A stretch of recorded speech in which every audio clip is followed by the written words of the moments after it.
Chapter 169.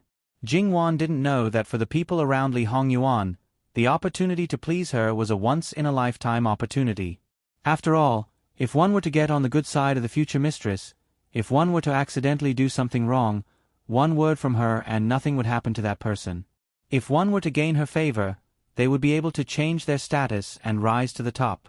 Compared to others, they would have to work a few years less. These were all great benefits.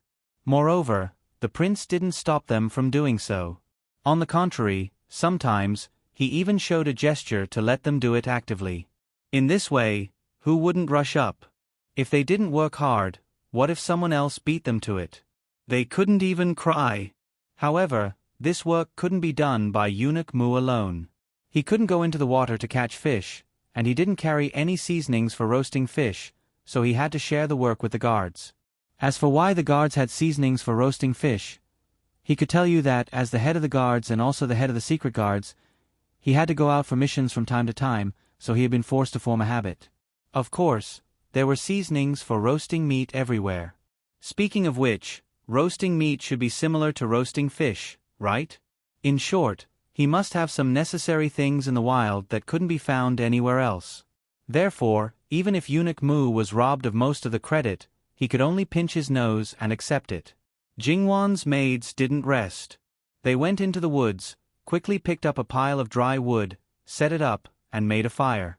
Not to mention that Bai Xiao and He Mei used to go out in the woods, so this kind of thing was just a child's play. Even Jingwan's original 4 maids, who followed Jingwan in Qi and Mansion, did a lot of this kind of thing. Therefore, when they did it, it really couldn't be seen that they were the head maids of the inner residence. It should be known that the head maids of a big family were more well off than many pretty girls of small families. The stream in front of them was not deep, so naturally, they couldn't expect to catch any big fish. It was good enough that they could catch some. However, it was clear that Yi's fishing skills weren't maxed out yet, let alone the others who were just guards. It was not easy to find a trace of the fish, but they were unable to catch the fish even after chasing and intercepting it. They even stirred up the water, and even the shadow of the fish could not be seen. The master and mistress were watching from the side. Not only did she fail to show off her skills, but she also felt awkward. "Idiot," Li Hongyuan said indifferently, but he did not directly flip out. Jingwan glanced at Li Hongyuan. How could he talk to his own people like that? They would follow you around all day long to ensure your safety. Even if they didn't contribute anything, they would at least be rewarded for their hard work. Besides, they were just guards and not omnipotent. Forget it if you can't catch it. All of you, come up. She was just a little nostalgic. It was not like she was hungry for food. Li Hongyuan naturally wouldn't refute Jingwan's words. He looked away. This group of idiots, after getting benefits today, he was afraid that they would want to please Wan even more. However, seeing that the idiots were still standing in the water, looking at each other, and then carefully looking at him, waiting for him to speak, they really became more and more stupid. "Are you deaf? Didn't you hear?" Very good, the conclusion was out. In the future, they would follow the mistress's words as the first standard. However, the shoes and socks were all wet, and the clothes were half wet. Even in the summer, it was not restrained to wear them. But obviously, they could only endure it at this time. For them, it was not a big deal. If you want to ask, why didn't they take off their shoes and socks before going into the water? Being indecent in front of the mistress, did they want to die? "Miss, why don't you let this servant do it?" He Mei volunteered and looked at Jingwan with some expectation. The 2 sisters used to grow up in the mountains. They were free and happy. Perhaps they had not enjoyed it since they began to wander about. After so many years, they were afraid that they had been suppressing it for a long time. Although it was a little inappropriate, what was wrong with letting them indulge once in a while? Jingwan chuckled. "Okay, go ahead." He Mei was excited. She quickly walked to the stream, squatted down, pressed her hand on the ground, and jumped steadily into the water. Her feet touched the surface of the water, and she unconsciously curved her lips. Obviously, she missed and enjoyed this feeling very much. Unintentionally, Her nature was released to a greater extent. That kind of wild and flamboyant charm, with a relatively unique beauty, Jingwan believed that there were few men who would not be attracted to her. When Jingwan realized this, her heart thumped. She subconsciously looked at Li Hongyuan, but unexpectedly met those eyes that were like stars after dispersing the darkness. It seemed that when she did not know, he had been looking at her so attentively, which made Jingwan unable to help but blush a little.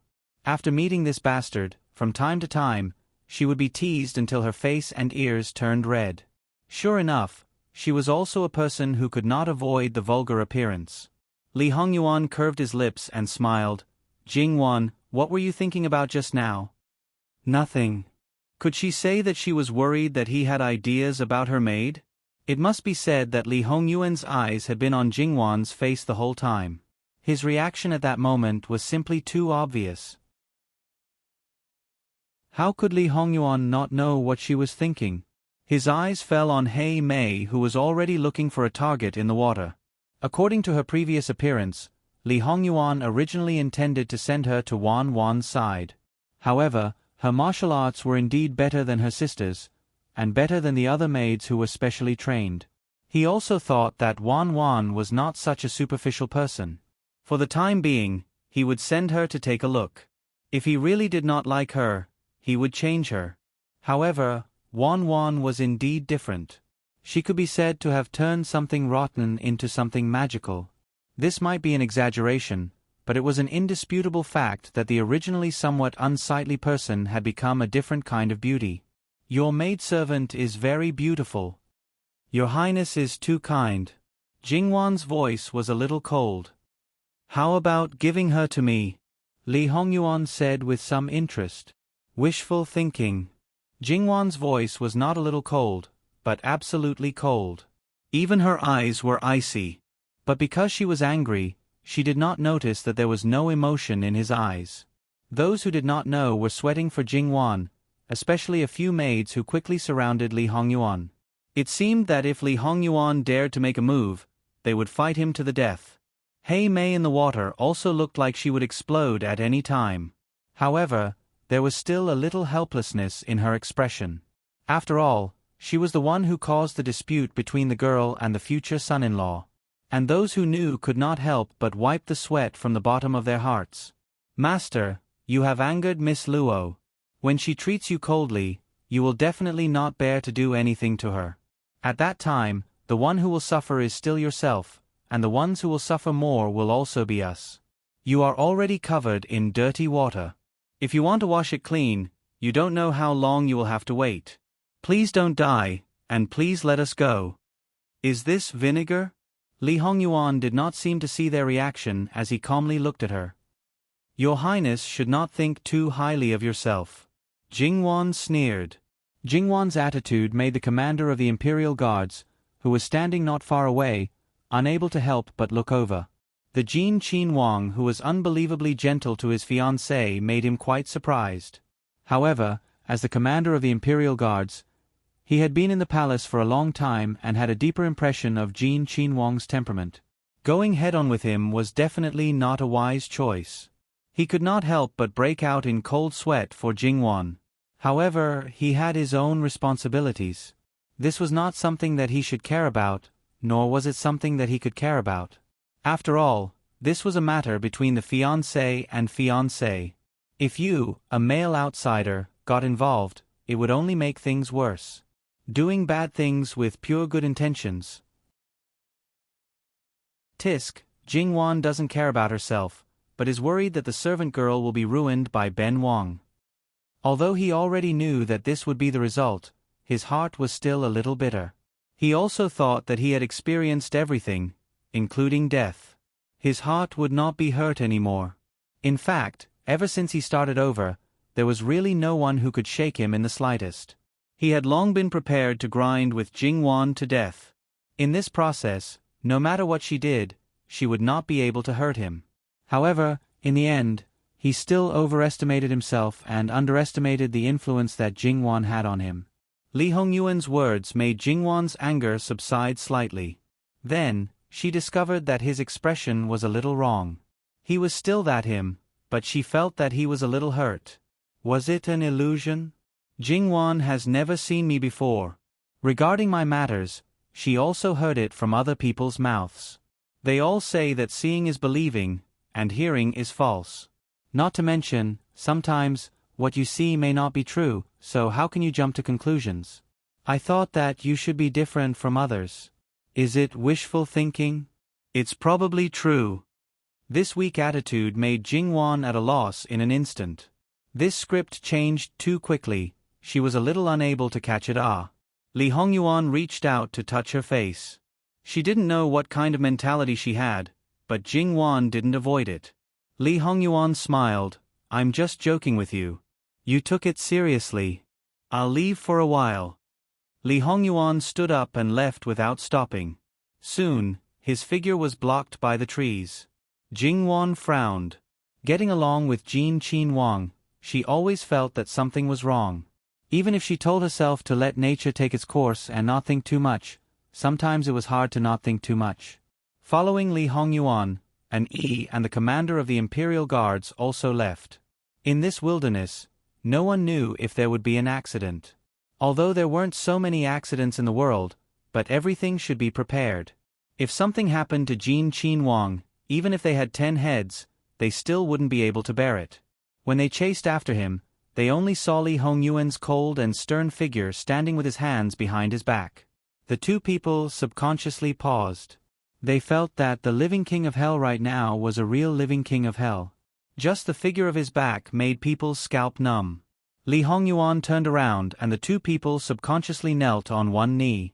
With the most respectful attitude, they waited for his orders.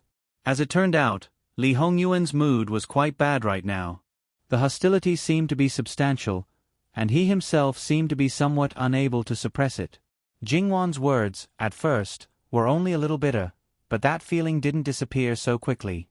Instead, it became more and more intense. But now, he actually couldn't say what kind of feeling it was. If he didn't leave quickly, he was worried that he would do something irreparable to Jingwan. Although, it certainly wouldn't hurt her. Li Hongyuan suppressed his impulse to kick the two people in front of him to death, thoroughly investigate the forest. Yes. The two people didn't dare to neglect. No matter what the reason was, in short, the current him couldn't be provoked. When they left Li Hongyuan's line of sight, their taut nerves relaxed a little. The sixth prince, Jin Qin Wang, was ruthless and temperamental.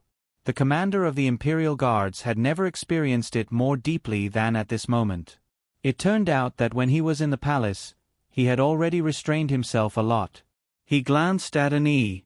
Following this kind of master, he really couldn't help but feel pity for him. An Yi saw his expression in his eyes. Pity me, you should take care of yourself. As the commander of the Imperial Guards, do you think master will let you go? Just wait, one day, you will be in the same abyss of suffering as me. Wang Ye can't lack people by his side. I will take people to investigate the situation in the forest. The commander said, not giving an Yi a chance to refuse. An Yi didn't insist and stayed in place. Looking back, he faintly saw that master was still standing in the same place. Sure enough, it was normal for master to be like this. Just now, when facing the future Wang Fei, the person who was a little hurt, a little wronged, and also showed weakness was definitely not their wise and powerful master. Well, he was master. It was just that their eyes were playing tricks on them. Hei Mei stood in the water, not knowing whether to continue or not. Miss, Jingwan smiled, have you found the target? Miss, I am waiting to eat fish. Hei Mei became spirited again. Miss, wait. As long as there is fish in the water, you will be able to eat it. Jingwan showed an expectant expression. As if she thought of something, she looked back and found Bai Xiao. She was the same as Qing Zhu, belonging to the more calm type. However, Jingwan felt that her mind should have the same idea as Hei Mei, so, Bai Xiao, go down and help Hei Mei. This way, it will be faster. Yes. Bai Xiao's eyes flashed with slight surprise, but in the end, she wasn't as excited as Hei Mei. The two sisters were used to working together. Even if they didn't say anything, they seemed to have a tacit understanding. Even if it was muddy water, nothing could be seen clearly. After feeling around, Hei Mei suddenly raised her hand. A fish that was only about 3 fingers wide swayed its tail between her hands, its gills constantly opening and closing. Li Hongyuan's guards silently covered their faces. So shameful. Several big men couldn't even compare to 2 delicate girls. The main purpose of catching fish was to satisfy Jingwan's craving. Whatever their master ate, at most, Jin Qinhuang would taste it. Therefore, they caught 4 fish. And it was because they weren't big, otherwise, at most, they would have caught 2. The 2 people went ashore and walked upstream along the shore for a while. They cleaned the fish in the clear water and brought it back. Then, they rinsed it with the water in the water sack. After cutting the branches, they strung them up and roasted them on the fire. It was Qing Zhu's turn. While flipping, she sprinkled the seasoning on it. Soon, the aroma overflowed. Mu Gonggong looked and really wanted to die. Before, he thought that it was a good opportunity to curry favor with his female master. Now, it seemed that it was simply a disgrace. Look at her, that was a considerate and good servant. Just now, they were actually seen as a joke by her. Jingwan was also quite speechless. She followed her out for a stroll. There was a mat, that was easy to say. She might even need to sit down.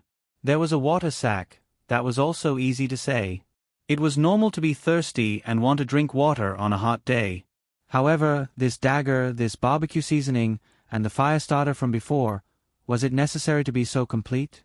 Why did you think of taking these? Qing Zhu's nose twitched. Qing Zhu Jie's barbecue was fragrant. It was Mama who asked me to bring it. She said that it was just in case. It was really... Should it be said that she was worthy of being called Mama? She was really amazing. Hei Mei and Bai Xiao go back and change clothes first. Jingwan said. In fact, she wanted to let Li Hongyuan's guards go back. However, they weren't her people, so it wasn't good to exceed her authority. It's okay, Mississippi. It's hot. Just shake it by the fire and it will dry in a while. It's not good to wear it and dry it. The moisture will be on the body. It doesn't matter now, but when you get old, you will suffer. Jingwan disagreed. In fact, Jingwan wanted to go back directly, but looking at Jin Qinhuang who was still nowhere to be seen, it didn't seem good to just leave like this. Moreover, the fish had just been roasted. If they just left like this, wouldn't it be a waste of their hard work? Qing Zhu thought about it and raised her head. Several Dages' bodies are also wet. It would be better to find a place to start a fire to roast. This was a suggestion, but also to drive them away. Thus, the few people quickly rolled away. In any case, there were still imperial guards nearby. They only needed to stay a little further away and avoid them. The group of men left, and a fire was quickly started at the side. The sisters took off their shoes and socks, leaving only their dresses and trousers. They weren't wet much and were basically dry now. Even if they weren't dry, they couldn't take them off and roast them here. It didn't take long for them to quickly tidy up. The roasted fish in Qing Zhu's hands was also done. The skin was roasted to a golden yellow, but it wasn't burnt at all. Then, she saw Qing Zhu take out a plate somewhere. Looking at that posture, was she going to take the fish down, peel the skin and pick out the bones, and then let her enjoy it in a reserved and elegant manner? Jingwan's forehead was filled with black lines. She directly took the branch in Qing Zhu's hands and took a bite of the fish's back. Roasted like this, eating like this is more interesting. Jingwan was the master. If she wanted to eat like this, then eat like this. In any case, there were no outsiders here.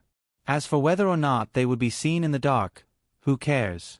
As long as her family's miss felt comfortable and happy, it was fine. Jingwan quickly finished the fish. Even if the fish was relatively small, she still left behind a relatively complete skeleton. The taste is really good. Jingwan actually wanted them to taste it. Unfortunately, each and every one of them was very disciplined. Jingwan wiped her mouth and washed her hands. That Yi still wasn't coming back? If it was said that Li Hongyuan's previous reaction that Jingwan didn't care at all, it must be fake. After hesitating for a moment, she still decided to go and take a look. "I'll go take a look, you don't have to follow." "But Miss..." The mama told them to keep an eye on Miss at all times. They couldn't be too far away, let alone out of their line of sight. Jingwan waved her hand. "Don't worry, there are a lot of people nearby. There will definitely be no problem." She seemed to sigh helplessly. "I made people unhappy, naturally I have to coax them back." Jingwan clapped her hands and went to the place where Li Hongyuan had left. Not long after, Jingwan saw a figure. Looking at the clothes, it should be Jin Qinhuang's guard. That person was standing with his back to Jingwan. When he heard a slight sound, he immediately turned back. When he saw Jingwan, his heart trembled. "Miss Luo, it's inconvenient for master to go back at this time." Jingwan stopped, her heart slightly moved. There seemed to be some abnormal sounds in the forest ahead. What was going on? However, since the guard was stopping her, Jingwan naturally wouldn't continue to rush over. Just as she was about to turn and leave, a black shadow rushed over here. Even if she didn't know what was going on, Jingwan knew that it was not good. Without saying anything, she turned and ran. Jingwan had never been a real delicate Mississippi. Therefore, when she ran, her speed wasn't just staggering. Stepping on branches and stones could cause her to trip and fall. That guard wasn't someone to be trifled with either. He pulled out his sword and slashed at the black shadow. The two people were soon engaged in a battle. However, it was clear that his skills were a notch higher. However, even so, he still couldn't get away. The two Imperial guards nearby also caught up.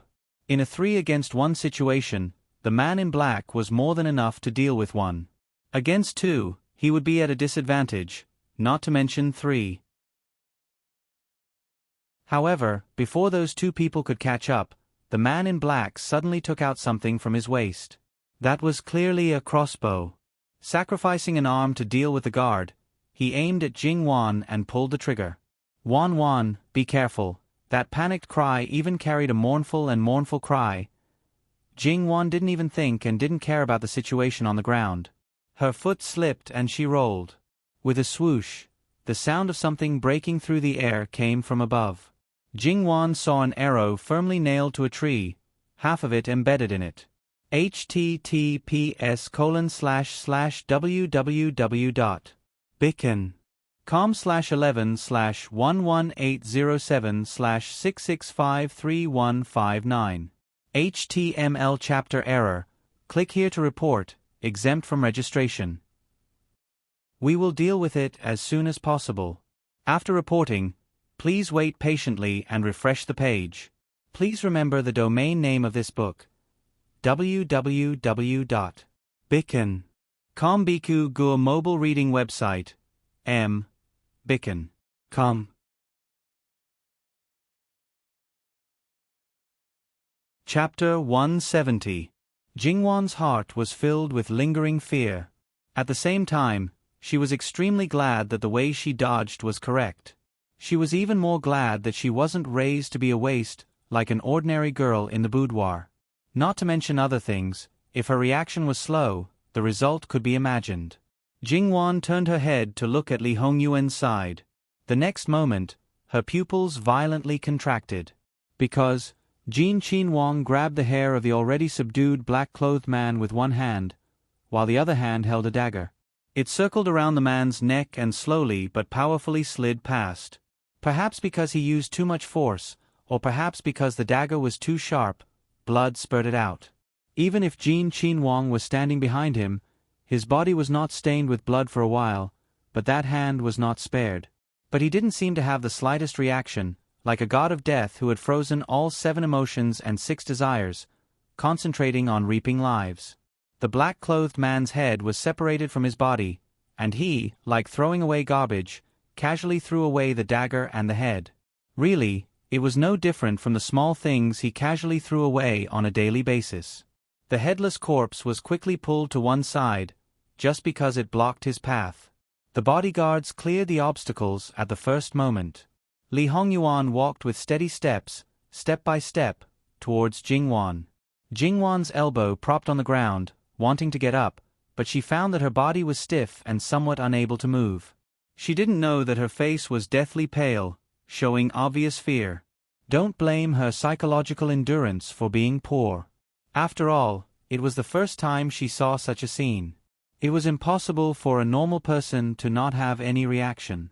More importantly, Jean Qin-Wang at this time was really too frightening.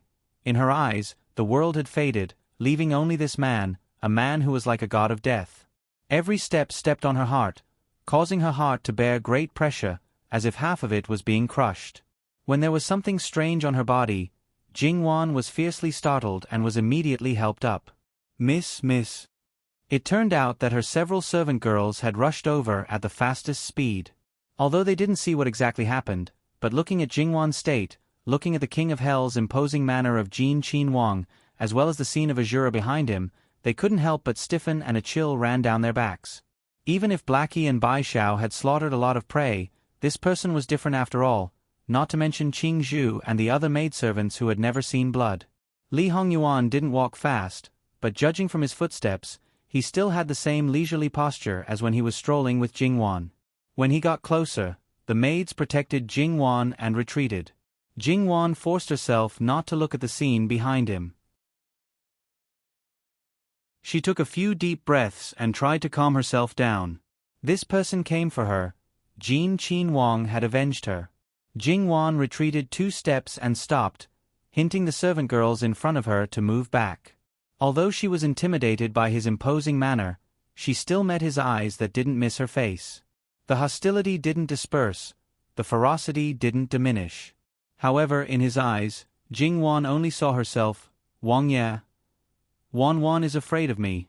Li Hongyuan's voice was a bit hoarse, simply and straightforwardly stating a fact. He reached out as if he wanted to touch her face. However, his hand reached out halfway and retracted because his hand was covered in blood. Jing-Wan's lips moved, wanting to say something, but Li Hongyuan suddenly brushed past her. Jing-Wan was slightly startled and hastily turned around. Wang Ye. Li Hongyuan paused but didn't stop. It must be said that Jing-Wan wasn't a person who ate a meal. It must be said that when Li Hongyuan left, something was wrong. Now, it was even more wrong. Before, it was because of her, and now, it seemed that it was still because of her.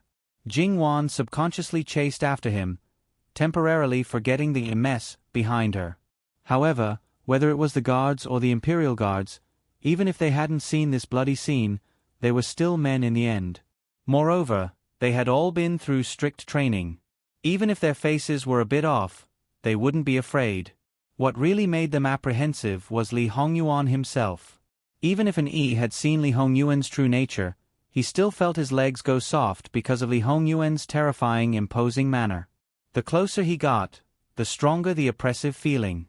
As the commander of the Imperial Guards, although he had already seen Li Hongyuan's bad temper, it was still within the range of tolerance. Unlike this time, there was a moment when he felt that he had one foot in the gates of hell. At this moment, when Li Hongyuan had walked far away and disappeared, he felt that he was still alive. However, looking at the corpse in front of them, the two people couldn't help but look at each other. Out of nowhere, there was an assassination attempt. Moreover, it was very obvious that this assassination attempt was made at the last minute. Moreover, the target was Luo-san, Mississippi. No, it should be said that it was mainly Luo-san Miss, and Jean Qin-Wang seemed to be venting his anger. Incidentally, if it could succeed, if it couldn't, it didn't matter. No matter how one looked at it, it made people feel very strange. There was a corpse in front of them, and there were 2 more in the forest behind them. Because Li Hongyuan had sensed something strange from the beginning, because his mood wasn't good, he temporarily left and let them investigate. Unexpectedly, they found that something was wrong. 3 black-clothed men appeared out of nowhere. Because their whereabouts were exposed, they actually wanted to withdraw. Unfortunately, even if their martial arts were high, they couldn't stop the pursuit and interception of several times more well-trained people. Moreover, because Jean Qin-Wang was in a bad mood, he needed to dispatch people. It was even more impossible for the 3 people to escape, and naturally became the target of his venting. Li Hongyuan fought 1 against 3. The others seemed to be loosely surrounded in all directions, but it let these 3 people clearly know that their escape route was blocked.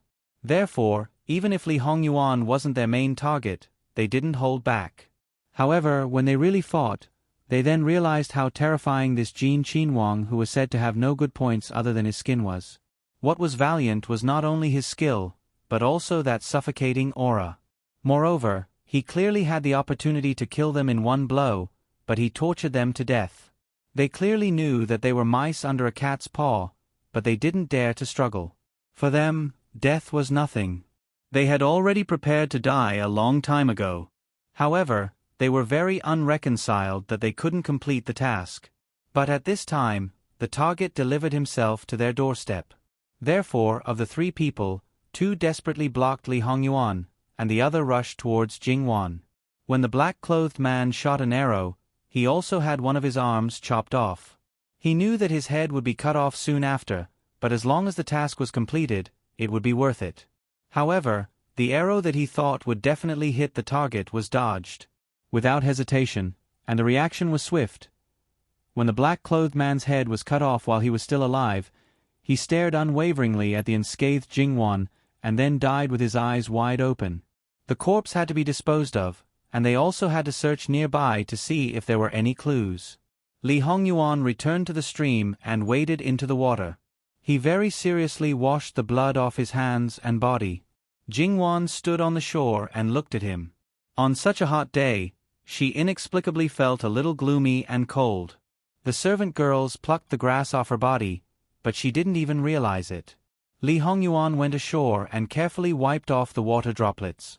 When he stood in front of Jingwan again, he basically couldn't smell the blood, but the terrifying aura on his body didn't decrease, but instead increased. Even so, Jingwan knew that he wouldn't hurt her, so she still bravely met his gaze. On the contrary, if she avoided him out of fear, he might really do something terrible. It was such a strange feeling. "Your Highness." Li Hongyuan suddenly held her face and directly kissed her. Anxious and impatient. He may have ignored the others, but Jingwan did not. Moreover, they were standing right behind him. In his previous life, couples kissing in public would attract the attention of the surrounding people, let alone couples holding hands in public. It would be inappropriate for them to be scolded for being inappropriate in ancient times. Jingwan couldn't help but subconsciously struggle. However, Jingwan's struggle seemed to have stimulated him. His hand suddenly slid down her neck and tightly held her waist, as if he wanted to rub her into his bones and blood. Jingwan also realized that the more she struggled, the harder he used. Her waist was about to break from the strangulation. This man was like a beast that had lost its mind, and was very possessive. Jingwan thought of the night when he was injured under the cliff of White Dragon Temple. He only hugged and kissed her, and didn't do anything more. So she stopped struggling and let him kiss her. In order to calm him down, she even put her hands around his waist and gently stroked it. Thus, this scene made Jingwan's servant girls blush. They quickly retreated a few steps, and their eyes drifted, not daring to look at the 2 of them. The Yulin army commander arranged for a few people to stay behind to deal with the corpses, while the others dutifully continued to guard. But they didn't expect to see such a fiery scene when they arrived. It made each and every one of the big men very embarrassed. Then they retreated further away, letting themselves hide in the forest and disappear. However, many people muttered in their hearts. Should they say, as expected of Jin Qinhuang? He was extraordinary. Jingwan only felt that her lips were a little numb. Li Hongyuan then released her. Even so, his lips were still attached to hers. "Wan, don't be afraid of me. Even if I kill people like scything flax, I won't hurt a single strand of your hair." As he spoke, his lips opened and closed, brushing against Jingwan's lips. Jingwan didn't know what to say, so she just responded. She knew that what he said was true. Li Hongyuan just hugged her. "Do you know, I almost lost you again. At that moment, my heart almost jumped out. Fortunately you escaped, otherwise, https://www. Bicken. com/11/11807/6653161. HTML chapter error. Click here to report, exempt from registration. We will deal with it as soon as possible. After reporting, please wait patiently and refresh the page. Please remember the domain name of this book: www.bicken.com. Biku Gur mobile reading website, bicken.com.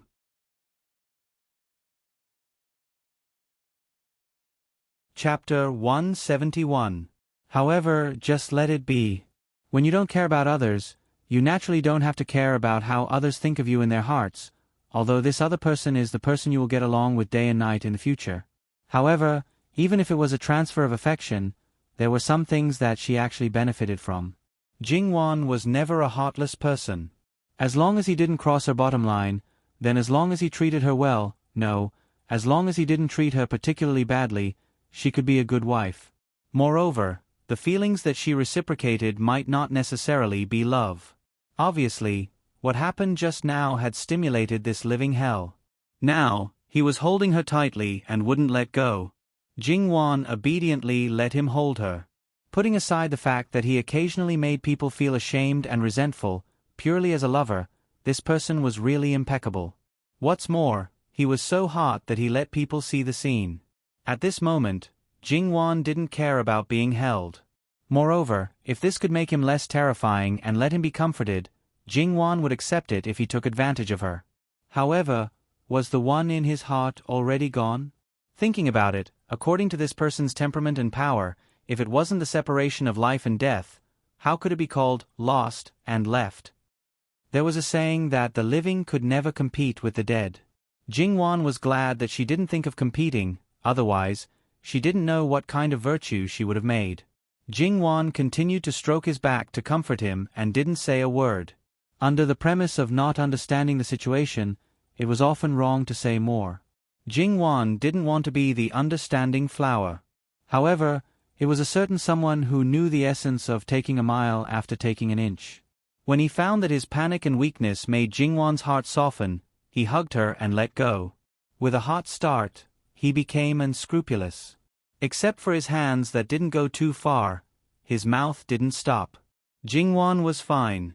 She was not injured or sick in his arms. Even if the fear in her heart were still there, the reason that she almost lost gradually came back. Seeing that they had been seen, there was no difference whether it was once or many times. As the culprit who caused her to be like this, naturally, she had to make up for it. Therefore, a certain someone was well versed in playing the blame game.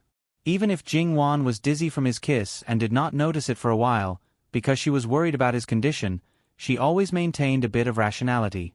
After a long time, it was difficult for her not to notice his condition. Well, he could be said to be insatiable. Other than him, there was no one else. Therefore, she should not be soft-hearted to this kind of person. Would a person like him be fragile? Why would he need someone to comfort him? Stop joking. Therefore, Jingwan did not hesitate to pinch his waist. In any case, it wasn't the first time he had offended his superiors, and he didn't seem to do anything about it. This bad habit was also caused by him.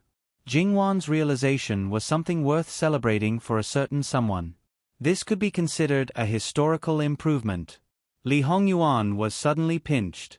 Even if his skin was rough and his flesh was thick, Jingwan did not really want to kill him. It would still hurt. She even deliberately hissed twice to gain sympathy. Before Jingwan could realize whether it was true or not, she subconsciously removed her strength. He grabbed her hand on his waist, leaned his forehead against hers, and laughed in a low voice. "Kind darling, are you feeling sorry for me?" The words, "kind darling," evoked the pain in Jingwan's heart. She pushed him away with a dark face. She would rather face that guy who was like the dark devil than face this shameless bastard who took the opportunity to tease her. "You are really heartless. You throw me away after using me." Jingwan gritted her teeth and looked at him. "No one will think you are mute if you don't speak." Li Hongyuan could not help but want to touch her face again. This time, Jingwan quickly blocked him. Li Hongyuan was not angry. He still smiled seductively. You seem to be in good spirits. It seems that you are not frightened. Jingwan paused.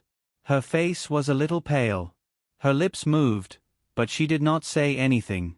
Li Hongyuan took the opportunity to kiss her again. Li Hongyuan, Jingwan could not help but explode. Then she realized the current situation. This bastard. Sure enough, it is better this way. This time, it is my fault. I promise that these clowns will not appear in front of you again. Also, don't be afraid of me. From a bit of teasing to an indescribably gentle and affectionate. When you go back, drink a bowl of calming soup and then sleep. Forget about this.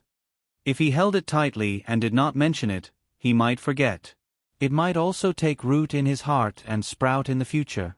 It was better to open it up now and tell her that it was nothing. Tell her that she did not need to care. He did not know how she endured the first time she killed someone in her previous life. In short, it must not have felt good. He did not know whether the impact of killing someone for the first time was greater, or the impact of seeing someone else kill someone for the first time was greater. He did not know. Those had all happened in his previous life. It had been too long, and he had long forgotten such small things. He clearly knew that she was watching. He clearly knew that he might scare her, but he still did it without hesitation. Perhaps it was not only because of extreme anger and fear, but also because he wanted to let her see the complete him. If he was willing, he could let her see only the good side of him. If he was not complete, no matter how perfect he was, it would still be a lie and a lie. So, Wan, don't be afraid of me. Your fear and resistance will make me do things that are out of my control. I might even hurt you. That will take my life. And when I die, I will definitely drag you down with me. As for the wrong place, it was probably giving them the opportunity to hurt her. Fortunately, she was fine.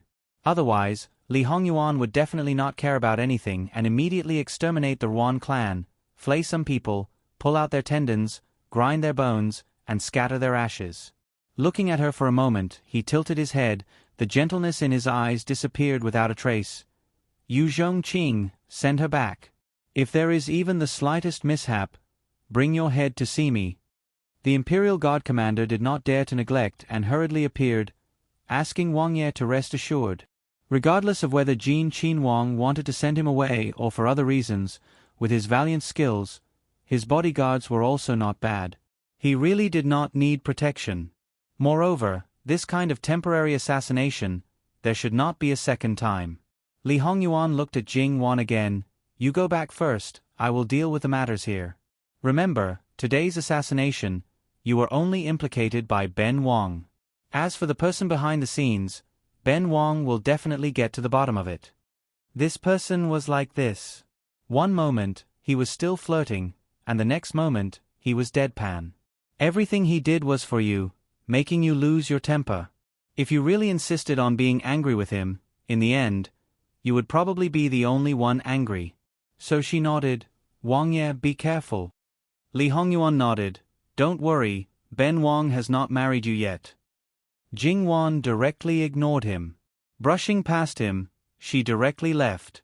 Unlike when she came, she was leisurely and unhurriedly, as if she wanted to quickly avoid him, this god of pestilence. It could be seen that Li Hongyuan's shameless healing method was really very effective. However, in the end, would Jing Wan appease him more, or would he appease Jing Wan more? This was really hard to say. Jing Wan's maid quickly put away the things and followed. Before the Imperial Guard commander left with the Imperial Guards, he naturally had to salute Li Hongyuan. With Jing Wan's departure, the coldness on his body once again returned. He looked at the commander. Yu Zhongqing, you are a smart person. What should be said, what should not be said, you shouldn't need Ben Wang to teach you. You have meritorious service in killing the assassins today. Ben Wang will ask Fu Huang for meritorious service. This was originally our duty. We do not deserve any meritorious service. Meritorious service should be rewarded, wrongdoing should be punished. This is heaven's law and earth's principle. Yu Zhongqing's breathing stopped, his heart a little bitter. He just followed the powerless Wang Ye out for a stroll. How could he let him see things that he shouldn't see? Even if it was the emperor, for the sake of the lives of these brothers that he brought out, he also couldn't say things that shouldn't be said. Isn't you Darren thinking too much? Ben Wang is talking about the Luo family's third Mississippi. Well, this was what he should care about. He didn't care what he shouldn't care about. Also, it couldn't be said that he shouldn't care. It should be that this kind of thing, no one would casually talk about it. They were the imperial gods, not gossipy women. Besides, that was Jin Qinhuang's private matter that couldn't be more private. Letting the Luo family's third miss be frightened, it is our dereliction of duty. Since that's the case, hurry up and catch up. Yes. From afar, he watched as Jing Wan followed the original path and passed by the stream. It looked unusually simple and relaxed. However, Li Hongyuan licked his lips. Did his little sweetheart know what he had done with his red lips that anyone with a discerning eye could tell? Li Hongyuan looked at the grilled fish stuck in the ground. He casually picked one up, looked at it, took a bite, and tasted it. At this time, it hadn't turned cold yet and the taste was actually not bad. In the eyes of the people around him, his daily food couldn't be more particular. However, at this moment, he chewed on the small fish, other than the head, along with the fish bones, and ate it completely. That posture was no different from his usual eating. Eunuch Mu lowered his eyes and thought, well, the master really likes Miss Luo. It's really deep in his bones. Muan, take the remaining 2 fish back. Yes. Mu Gonggong hurriedly responded. There was no convenient thing to hold, so he carefully held it in his hands. These were not 2 grilled fish, but the most delicious thing in the world. Bring the head and Ben Wang. As usual, send it to Ruan Fengfei. Li Hongyuan said. The gods were stunned. Did Master mean that these 3 people were sent by Master's future concubine? Yes, judging from their last actions, they knew that they were obviously here for the future concubine. They all knew that the master of the Ruan family was fond of, so it was not strange that she sent people. However, although they had long known that there was a problem in the backyard of the Ruan family, today was the first time that they had a real confrontation.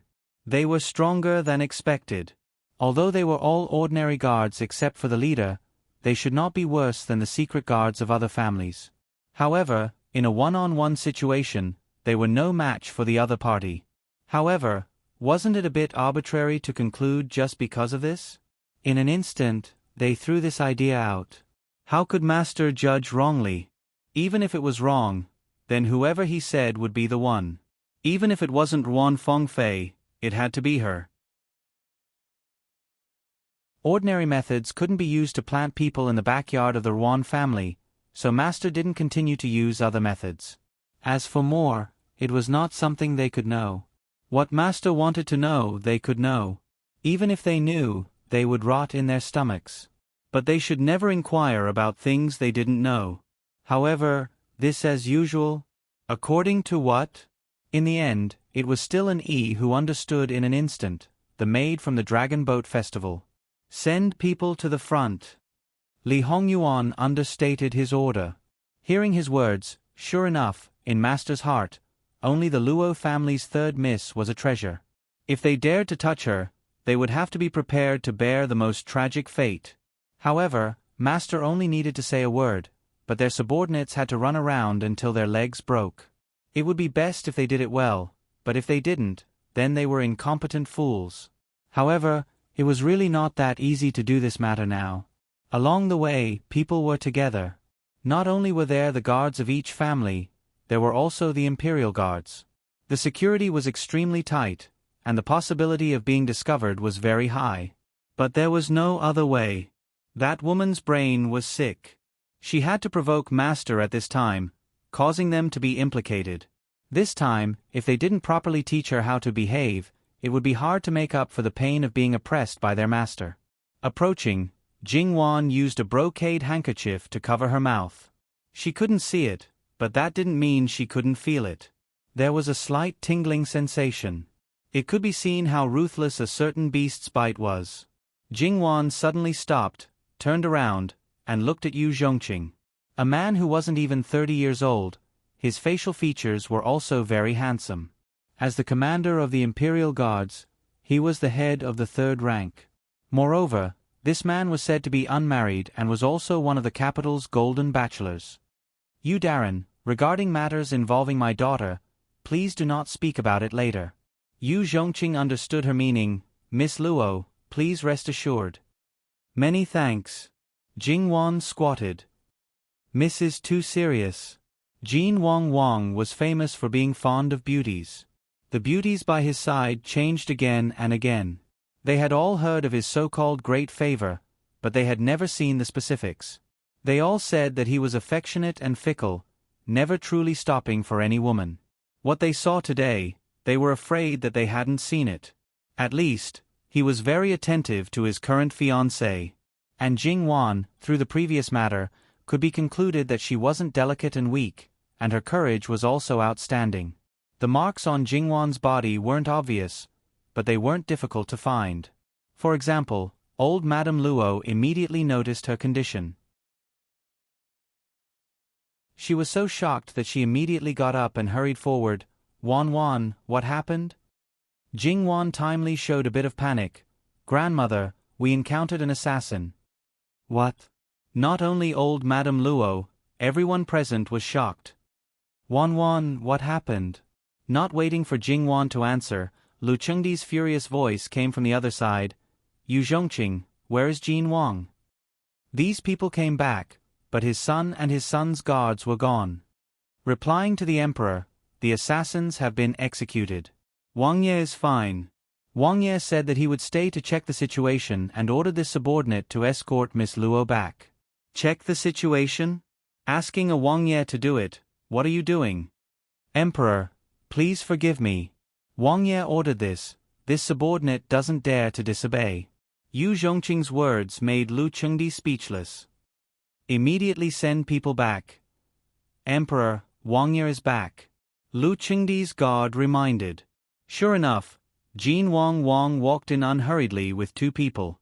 That undisciplined virtue made Lu Chengdi so angry that he almost flipped the chessboard on the table. When Li Hongyuan walked in, evil creature. I Ken just took some time to wash the blood off my body and came back a bit late. How did I offend Fu Huang?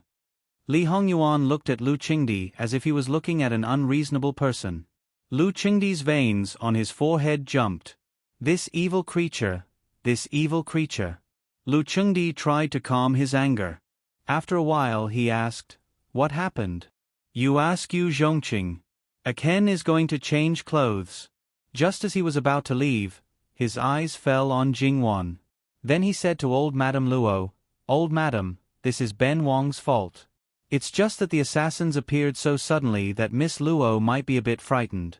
Before, she accidentally fell down. It seems that there is a little bruise on her face. Help her apply some medicine and boil a bowl of calming soup. Many thanks to Wang Ye. After that, Li Hongyuan left and Jing Wan was taken away by old Madame Luo. Yu Zhongqing briefly described the process of the matter. Li Hongyuan didn't bring all of his people back. Then, this matter was probably being dealt with. Lu Chengdi thought for a moment and didn't send anyone else. Since it was an assassin, then the only place that could leave clues was on them. His evil creature son wasn't stupid. Would he not search? Old Madame Luo saw Jingwan's lips. How could she not know? After being annoyed, she could only sigh helplessly and didn't say anything.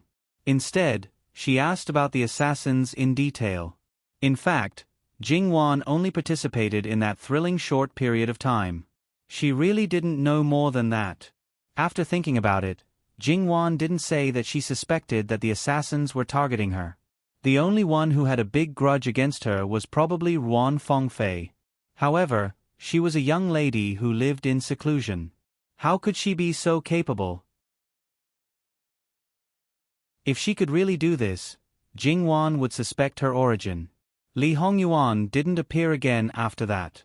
However, Lu Chengdi wasn't in the mood to continue playing chess, so he didn't leave. The remaining people, led by an E, finally came back. What did you find? Lu Chengdi asked bluntly with a sullen face. An E pretended to hesitate and then took out an object. It was a token less than 3 fingers wide. Seeing that thing, Lu Chengdi's face was as black as the bottom of a pot. It was something that belonged to the rebels. They were descendants of the royal family of the previous dynasty. Since the establishment of the Qi Yuan, he was already the 5th emperor. However, this group of people was like a group of strong rats. No matter how hard he tried, they wouldn't die. Every once in a while, they would jump out. What they liked to do most was to assassinate the royal family members. As long as they were related to the royal family, they would seize the opportunity to take a bite or two. However, this group of people hadn't appeared for many years. How could Lu Chengdi not be angry when they appeared again? However, this group of people was too cunning. No matter what he wanted to investigate now, he wouldn't get any results. Lu Chengdi left in a huff. Then, the Luo family finally quieted down. This matter was suppressed by Lu Chengdi, so as not to make people panic. When it was close to noon, everyone began to cook. For a while, the aroma filled the air. Ah! A scream broke the peace and tranquility. https://www.bicken.com/11/11807/6653162. HTML. We will deal with it as soon as possible. After reporting, please wait patiently and refresh the page. Please remember the domain name of this book: www.bicken.com. Bicken.com. Mobile version reading URL bicken.com.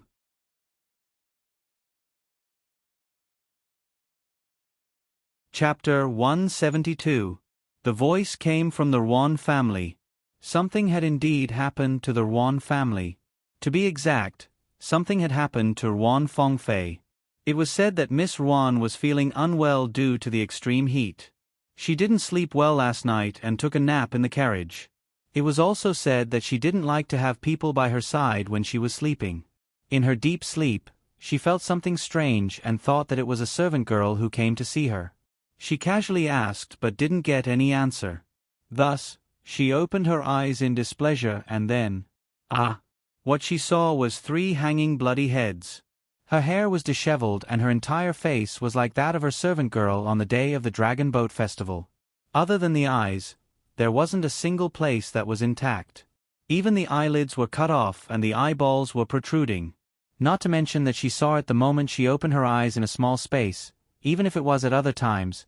Even if someone described the specific situation and was mentally prepared, it was very likely that she would be frightened when she saw it again. On the day of the Dragon Boat Festival, Ruan Fengfei was looking for abuse. She ran to see the dead servant girl and was severely frightened. Later, she was injured and her face was injured. In the first few days, she even had a mental breakdown. When she finally got better, she was ruthlessly provoked by Li Hongyuan. Then, rumors flew everywhere. Unknowingly, it made the Ruan family have opinions about her. Naturally, she didn't have a good day. Ruan Fengfei broke down and screamed in the carriage. Because the heads were hanging low and close to her, there was clearly a certain distance between them, but she couldn't pass through and leave this extremely terrifying place. She shivered and curled up into a ball. That appearance was as pitiful as it could be. Her screams naturally attracted the people of the Ruan family. They hurriedly climbed into the carriage and opened the curtain. In the end, the servant girl also screamed and scrambled back. Then, she fell out of the carriage in an unusually sorry state. The people behind also vaguely saw the situation inside. Who still dared to go up? The other masters, led by Ruan Ruiz Hong, quickly rushed over and heard Ruan Fengfei's mournful and desperate screams. What happened? Ruan Ruizhong's face was as black as water. It seemed that since the Dragon Boat Festival, everything in the Ruan family was not going well and the root of it all revolved around Ruan Fengfei. No matter how stable and calm he was, he felt mentally and physically exhausted and it was difficult for him to smile. Master, human heads, in the carriage, there are 3 human heads hanging. Ruan Fengfei's mother, on the other hand, was the first to react. She rushed up and pulled open the curtains. Although she couldn't see the front of the heads, she was certain that they were human heads.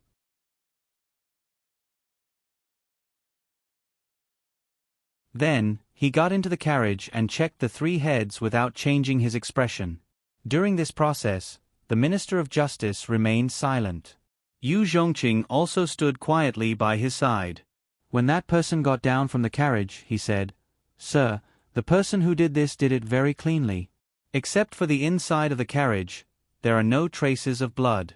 The 3 people, except for their eyes and ears, are unrecognizable. The openings are very neat.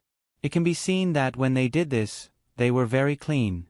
In addition, their faces were scratched after they died. The blood should have been splashed later. It's not certain if it's human blood." After a pause, he continued, "If I'm not wrong, the person who scratched the faces should be the same person who killed the female corpse on the Dragon Boat Festival." "Is this true?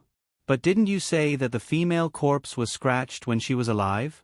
There should be a big difference." "How do you know?" "Many people have their own little habits. The wounds are very similar." The murderer for the Dragon Boat Festival incident was not found at all. Of course, that incident happened in the capital and was not under his jurisdiction. Logically speaking, today's incident should not be under his jurisdiction either. However, in this convoy, he was the only one who was in charge of criminal cases. Because the murderer for the Dragon Boat Festival couldn't be found, naturally, no one knew the reason. Everyone guessed that the servant girl saw something shady. However, this speculation was still puzzling. If the murderer of the 2 cases was really the same person, or the same group of people, then the previous guess might be overturned. After all, the common point of the 2 cases seemed to be the youngest daughter of the first wife of the Grand Secretary. But, what was the reason? First, investigate the identities of these 3 people and see if they are from the convoy. Yes. The 3 heads on the carriage had been taken down. Yu Zhongqing glanced at them. However, he inadvertently saw a small red mole on the earlobe of one of the heads. His eyes couldn't help but shrink. Because, in the previous assassination, there was one person who had such a mole, the person whose head was cut off by Jin Qinhuang. Yu Zhongqing didn't believe that this was a coincidence. Moreover, the face was covered in blood, only the ears were clean. If he remembered correctly, the ears of the female corpse on the Dragon Boat Festival were all cut off. Yu Zhongqing's hair was somewhat numb. He always felt that this was simply left for him to see. Yu Zhongqing's hand that was holding the knife at his waist couldn't help but tighten. After investigating, he quickly discovered that the Ruan family was missing 3 guards. Yu Zhongqing's palm pressed against his forehead, his brows tightly knitted. If these 3 people were really from the Ruan family and really assassinated Jin Qinhuang, no, it should be the 3 assassins of the Luo family's 3rd young lady, and Jin Qinhuang secretly sent them back and specifically targeted the Ruan family's young lady. Didn't this mean that Jin Qinhuang knew the whole story from the beginning? The reason he did this, perhaps it could be seen as for the person he cared about. In fact, these could not be mentioned for the time being. The key point was that the guards of the Ruan family were actually stronger than the Imperial Guards and the Qinhuang's guards. This was a big problem. It should be known that the guards of the general officials were only relatively strong ordinary people. In addition, Jin Qinhuang knew the identities of these 3 people but planted it on the rebel thieves. From the beginning, he cut off everyone's idea of finding the assassins in the convoy. He knew that there was a problem with the Ruan family but did not reveal it. Why was that? And the reason why Yu Zhongqing thought that it was framing and not suspecting that the rebel thieves were in the Ruan family was because he was also present when the 3 assassins were searched. He even personally did it. There was clearly nothing. Then, how could the people by Jin Qinhuang's side have the rebel thieves' token and carry it with them? One question after another, it was also one secret after another. The more you know, the faster you will die, or... Yu Zhongqing thought of Jin Qinhuang, who was like a death god and had a splitting headache. He inadvertently knew some things and then was forced to know more. Even if Jin Qinhuang wanted to win him over, wasn't his courage a bit too big? He didn't let him express his position at all and let him know even more things.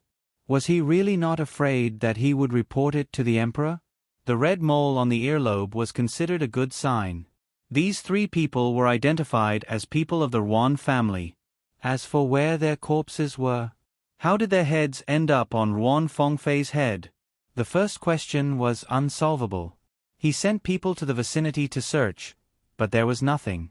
They also didn't see any place that resembled the crime scene. He just gave up like that. Who let them be just 3 servants? It was simply not worth the trouble. As for the second question, he asked a lot of people. There were 3 people who said that they were knocked unconscious and didn't see anything. The others didn't even see a ghost.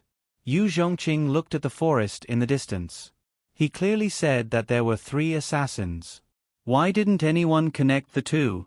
Why didn't anyone mention going there to take a look? In the end, it was only because they were 3 guards. Their lives were cheap. If they were replaced by 3 people of high status, he was afraid that they would have already gone to look for them. Yu Zhongqing spat out a mouthful of turbid air. In the end, he didn't say anything.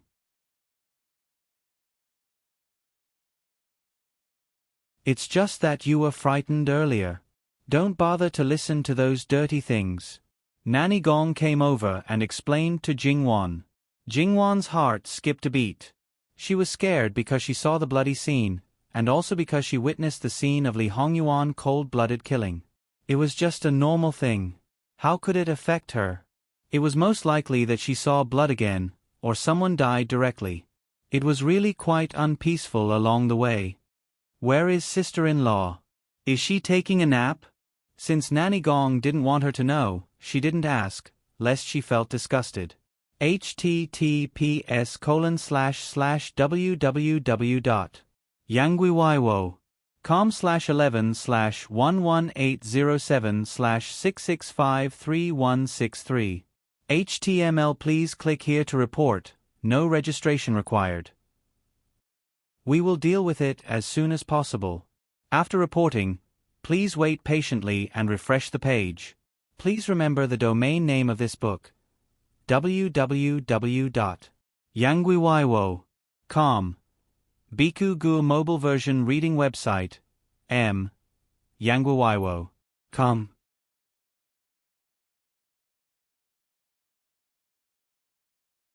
Chapter 173. Jingwan nodded. As long as her own people were well, it was fine. Other people, it was not her turn to care, nor did she want to care. Not long after, the servants started to pack up the things. The Luo family's shed was built quickly, so it was naturally not a big problem to pack it up. Without much effort, everything was properly packed up. They could even take advantage of the time before departure to rest for a while. Sun Yijia impolitely boarded Jingwan's carriage. She saw that there was indeed no effect, so the carriages continued to move forward. Other than the 2 of them, there was also a servant girl left in the carriage. Did sister-in-law sleep well? Very well. Sun Yijia nodded and picked up a sour plum from the small table and put it in her mouth. Because the window curtain was not down, Jingwan suddenly saw a carriage that was abandoned after the horse was untied. It was a good carriage and looked ordinary. It definitely did not belong to any Wang Ye or Wang Fei. However, there were other family members in the Wangfu. Naturally, the carriage was not of that high standard. And in front of the Luo family, it was not only members of the imperial family. Jingwan's heart moved. If everything was fine, this carriage naturally would not be abandoned like this. It seemed that it was related to the previous incident. Whose carriage is this? It should be the Grand Secretary's. Sun Yijia glanced at it and withdrew her gaze with lack of interest. However, there was a bit of schadenfreude in her tone.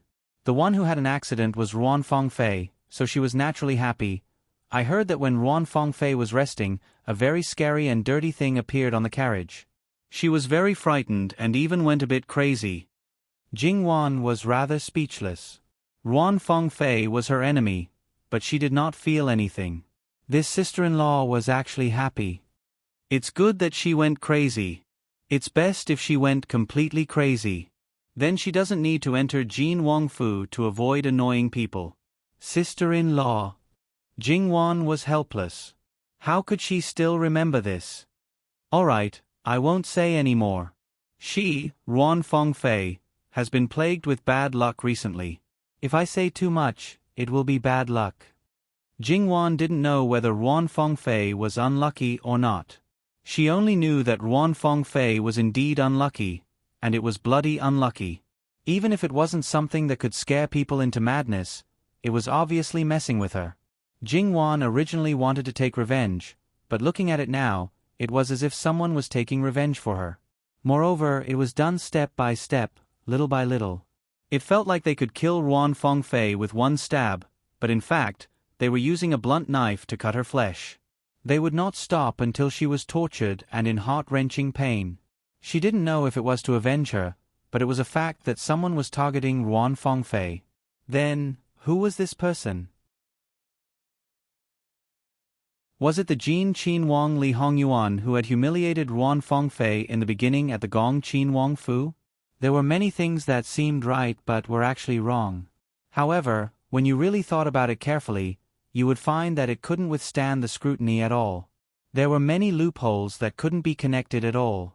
Then, these clues seemed to have been deliberately left behind by someone, and it felt like they could be erased. Perhaps it was because of the Ruan family's matter that Lu Chengdi's mood wasn't very good. Of course, most people didn't know that Jin Qin Wang had been assassinated by a rebel thief. After that, unless it was necessary, they didn't stop. Fortunately, for 2 consecutive days, nothing happened. At this speed, they would arrive at Chengde Summer Palace in another day. However, on the evening of the first day, they passed by a river. However, the bad luck was that the bridge was broken. The depression in Lu Chengdi's heart hadn't dissipated, and now that they encountered another unlucky incident, he couldn't help but feel angry. It should be known that in front of the ceremonial guards, there were people who cleared the road first. Along the way, unrelated people were cleared early on and prohibited from passing. Previously, they didn't receive the news that the bridge was broken. Now, wouldn't it make them furious? Unfortunately, no matter how angry they were, the bridge was broken, and there was no way around it. It couldn't be repaired in a short period of time. They couldn't go back to the capital, so they could only choose to take a detour. The result of their exploration was that there was a rope bridge 1 li upstream. Obviously, it couldn't be used. Further up, they didn't find it for the time being. 2 li downstream, there was still a rope bridge. Finally, they found another bridge 7 or 8 li downstream, which could barely allow the carriage to pass. Thus, the caravan turned back. Because they couldn't walk along the river bank, they could only turn back 1 li and go downstream. However, it was a road that could barely allow the carriage to pass. Along the way, it still needed to be leveled, so the speed was naturally slow. In short, it could be summed up with one word: annoying. You say, almost every year, they had to avoid the summer heat. Every year they had to walk that road. Naturally, they had to maintain it every year, but the result? The road became more and more uneven. Jingwan sat in the carriage and really suffered. Unfortunately, because Luo Jingbua had to take care of his wife, and because the sun was high up in the sky, other than the horse pulling the carriage, he didn't prepare any more horses. Even if she wanted to get down to ride, she couldn't. It was also at this time that an Yi led a horse over. His intention was self-evident. Jingwan was slightly silent. To be honest, when Jin Qin Wang was considerate, it really made people unable to resist and hard to refuse. However, Jingwan's gaze stayed on an Yi for a moment. "You're Jin Qin Wang's bodyguard captain?" Replying to Miss Luo, "Yes." He didn't know Jingwan's intention, but he still obediently answered. Jingwan didn't want to continue to suffer in the carriage, so she accepted Li Hongyuan's kindness. "Thank Wang Ye for me. Miss Luo is too polite." An Yi left the horse behind and left. Jingwan got down from the carriage. She naturally knew how to ride a horse, but she wasn't very proficient. If it was flat, she could run, but if it wasn't flat and there were some small hills, she could only ride. Compared to Jin Qin Wang's horse skills at the Great War Princess Fu, the difference was more than 108,000 li. Fortunately, the current journey was slow. To ride a horse to keep up was just a small matter. Then, Jingwan put on a gauze hat, stepped on the saddle, and mounted the horse. When she sat down, Jingwan found something unusual. The cushion of the saddle felt the same as the couch in the carriage, soft and slightly cold. Looking at the shape of the saddle, she knew that it was definitely prepared a long time ago and wasn't a temporary idea. Moreover, this horse was a BMW, but it seemed very docile. It didn't kick its hooves just because the person on its back was a stranger. Most likely, it was prepared before leaving the capital. Perhaps it was specially prepared for her and was needed in an emergency? Jingwan didn't want to be narcissistic, but it was proven more than once that Jin Qinhuang really did it for her. She, this fake, could be so attentive, then what about the original one? To what extent did Jin Qinhuang treat her well? However, under normal circumstances, when dealing with a substitute, other than forcibly seizing, shouldn't there be a standard for every word and action of the original? Especially for this kind of overbearing and unreasonable person like Jin Qinhuang. However, the truth was not like this. He never asked her for anything, but everything was according to her own preferences. She couldn't understand it. Jingwan felt that she was still deeply influenced by Jin Qinhuang. Otherwise, why would she think about it every time he did something? He clearly told her every time, if she couldn't figure it out, then she shouldn't think about it. Riding the horse, neither fast nor slow, neither fast nor slow. Without the uncomfortable feeling of dizziness and panic, Jingwan felt quite leisurely. However, it seemed that they wouldn't be able to cross the river before dark. Was this the rhythm of having to sleep in the wild again? Speaking of this summer palace, they had to go there every year. Only the road was repaired, but there was no relay station along the way. According to reason, it should be calculated at the right time to set up a relay station for resting and lodging.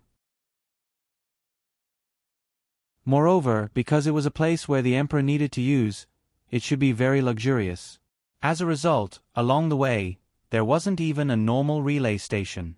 Jingwan asked out of curiosity, and the result made people speechless. Chengde Summer Palace was built during the reign of Emperor Taizu of Qi Yuan. It was not the palace site left by the previous dynasty that was remodeled. Except for the more than 30 li that overlapped with the official road, there was no relay station until the palace. According to Emperor Taizu, his descendants should know the hardships and appreciate the beauty of the mountains and rivers. There were few opportunities to go out on weekdays. Therefore, the journey to the summer palace was a rare opportunity that must be grasped. Therefore, Emperor Taizu called for his descendants to eat and sleep in the wild. After hearing this, Jingwan wanted to ask Emperor Taizu, "Did you have a stroke in your brain?" As the emperor, the master of the world, it was really eating and sleeping in the wild. It would only be more tiring. Just imagine, in order to let the emperor eat and sleep well, without a relay station, how many things would have to accompany the journey? How cumbersome would it be? It would be more reliable if you ordered that the relay station be built like a summer palace. Sure enough, as Jingwan expected, there was still some distance to the bridge. The sky was getting darker and darker. If they didn't find a place to sleep for the night, they would probably have to move in the dark. Lu Chengdi had to order to find a place with a dark face. Soon, there was a village built near the river not far ahead. Lu Chengdi lowered his status. It was a big village with more than 100 households and a population of nearly 1,000. Because it was not particularly far from the capital, some people had been to the capital. However, not everyone had the opportunity to see the emperor. Therefore, when they heard that the emperor was coming, the whole village was frightened and excited. They had long known that the emperor would go to the summer palace in a few days. Some people even wanted to sneak a peek. Of course, they could only see the majesty of the emperor from a distance. They absolutely couldn't see the emperor clearly. After all, the clattering of the iron hooves of the guards was frightening. Jingwan didn't know that it was unusual for such a big village to be a few miles away from the summer palace. However, it seemed that it had existed for a long time and had been well behaved. Moreover, the imperial guards had carefully checked it and found that there was no problem. For something like an assassination, it should be considered very lucky to encounter it once, right? Therefore, they settled down in the village. Every family wanted to make room for these nobles, especially Li Zhang, who wanted to invite Lu Chengdi to stay at his home. Unfortunately, Lu Chengdi said that he didn't want to disturb the villagers, so he politely declined. As for whether he really didn't disturb the people or disliked it, they didn't cook their own food but borrowed the kitchens of the families. Jingwan had already returned to the carriage. Sun Yijia also returned to her and Luo Jinghua's carriage after the hottest period. Looking outside through the gap of the window curtain, both adults and children poked their heads out to look inside with curiosity and excitement. However, not only the imperial guards, but the guards of the families also stuck to their duties.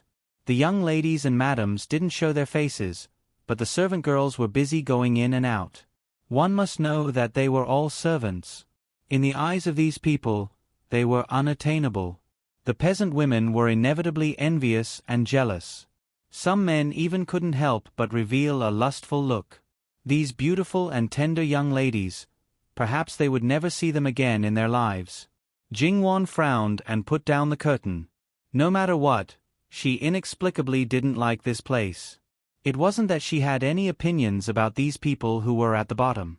In her opinion, if she couldn't change the social structure, then it was better to completely isolate them. No matter where it was, in fact, there was a phenomenon of hatred for the rich. If one didn't come into contact with it, perhaps it would be better.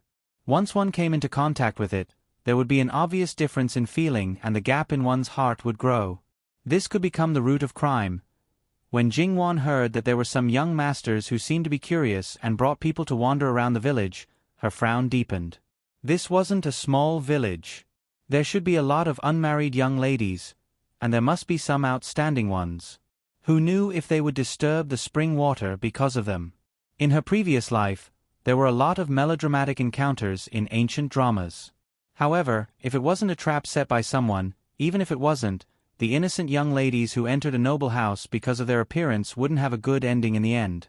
Jingwan sent someone to tell Luo Jinghua to stay in the carriage obediently to accompany his wife. Originally, Luo Jinghua and his wife wanted to go down the carriage for a walk. However, when they heard Jingwan's words, they dismissed the idea.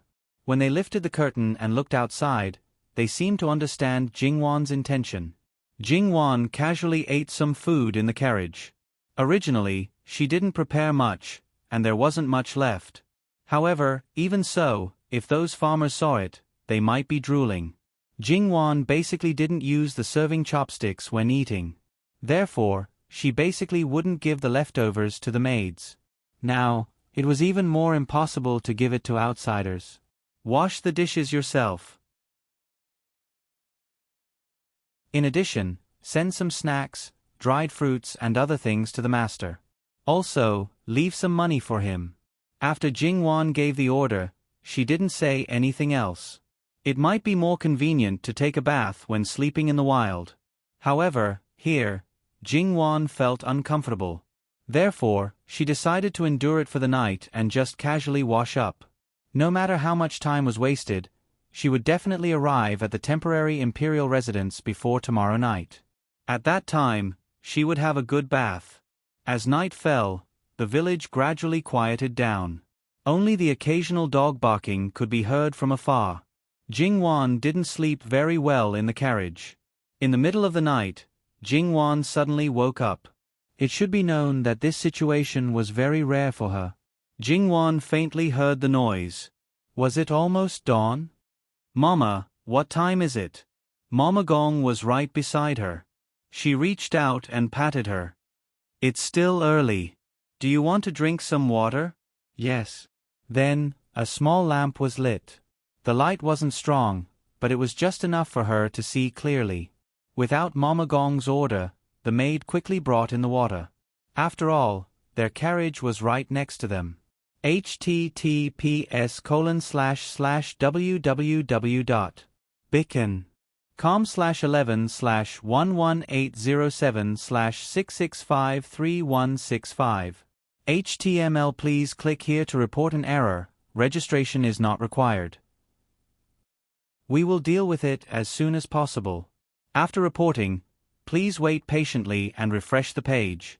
Please remember the domain name of this book: www.bicken.com. Bicken. Com Bicken. Com Mobile Edition.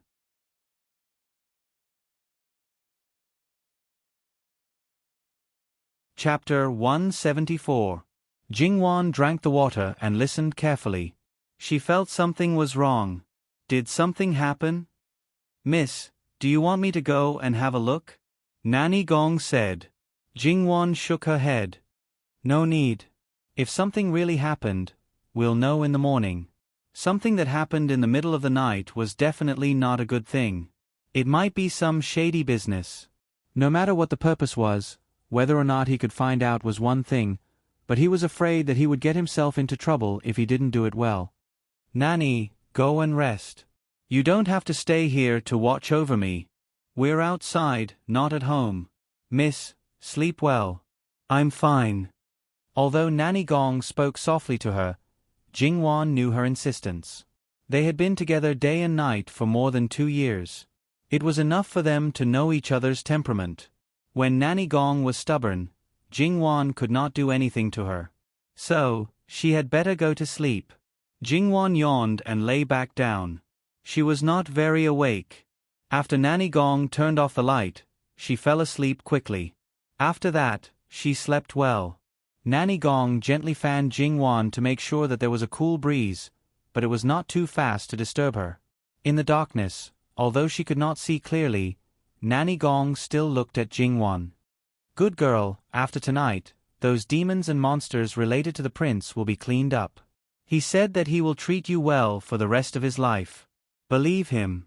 Although he often does not abide by the rules, does whatever he wants, and is overbearing and bad-tempered, he always keeps his word. You will live a good life. You don't have to rely on the third young master and third young mistress. Good girl, you will live a good life. At this moment, Emperor Lu Chengdi was sitting upright in the Li Zheng's house. Although he was not wearing the imperial throne of the imperial court and was only wearing casual clothes, he still exuded an extraordinary aura, especially the cold air that was emitted from his body, which made people shiver even though it was June. There were quite a number of people present. The nobles and ministers were better off, but the commoners were kneeling on the ground, shivering. Not only the common people were kneeling on the ground, but there were also 2 people of high status kneeling in front of Lu Chengdi. Why did Imperial Father summon me here in the middle of the night? Li Hongyuan walked in casually from the outside. His voice was a little hoarse because he hadn't woken up yet. At the same time, his displeasure could be felt from his body. Thinking about it, it was reasonable that he was woken up from a good sleep. If it wasn't his father who invited him, he would probably be very angry. Lu Chengdi raised his head and glanced at his 6th son. His hair was hanging loosely behind his head, and his coat was casually draped over his shoulders.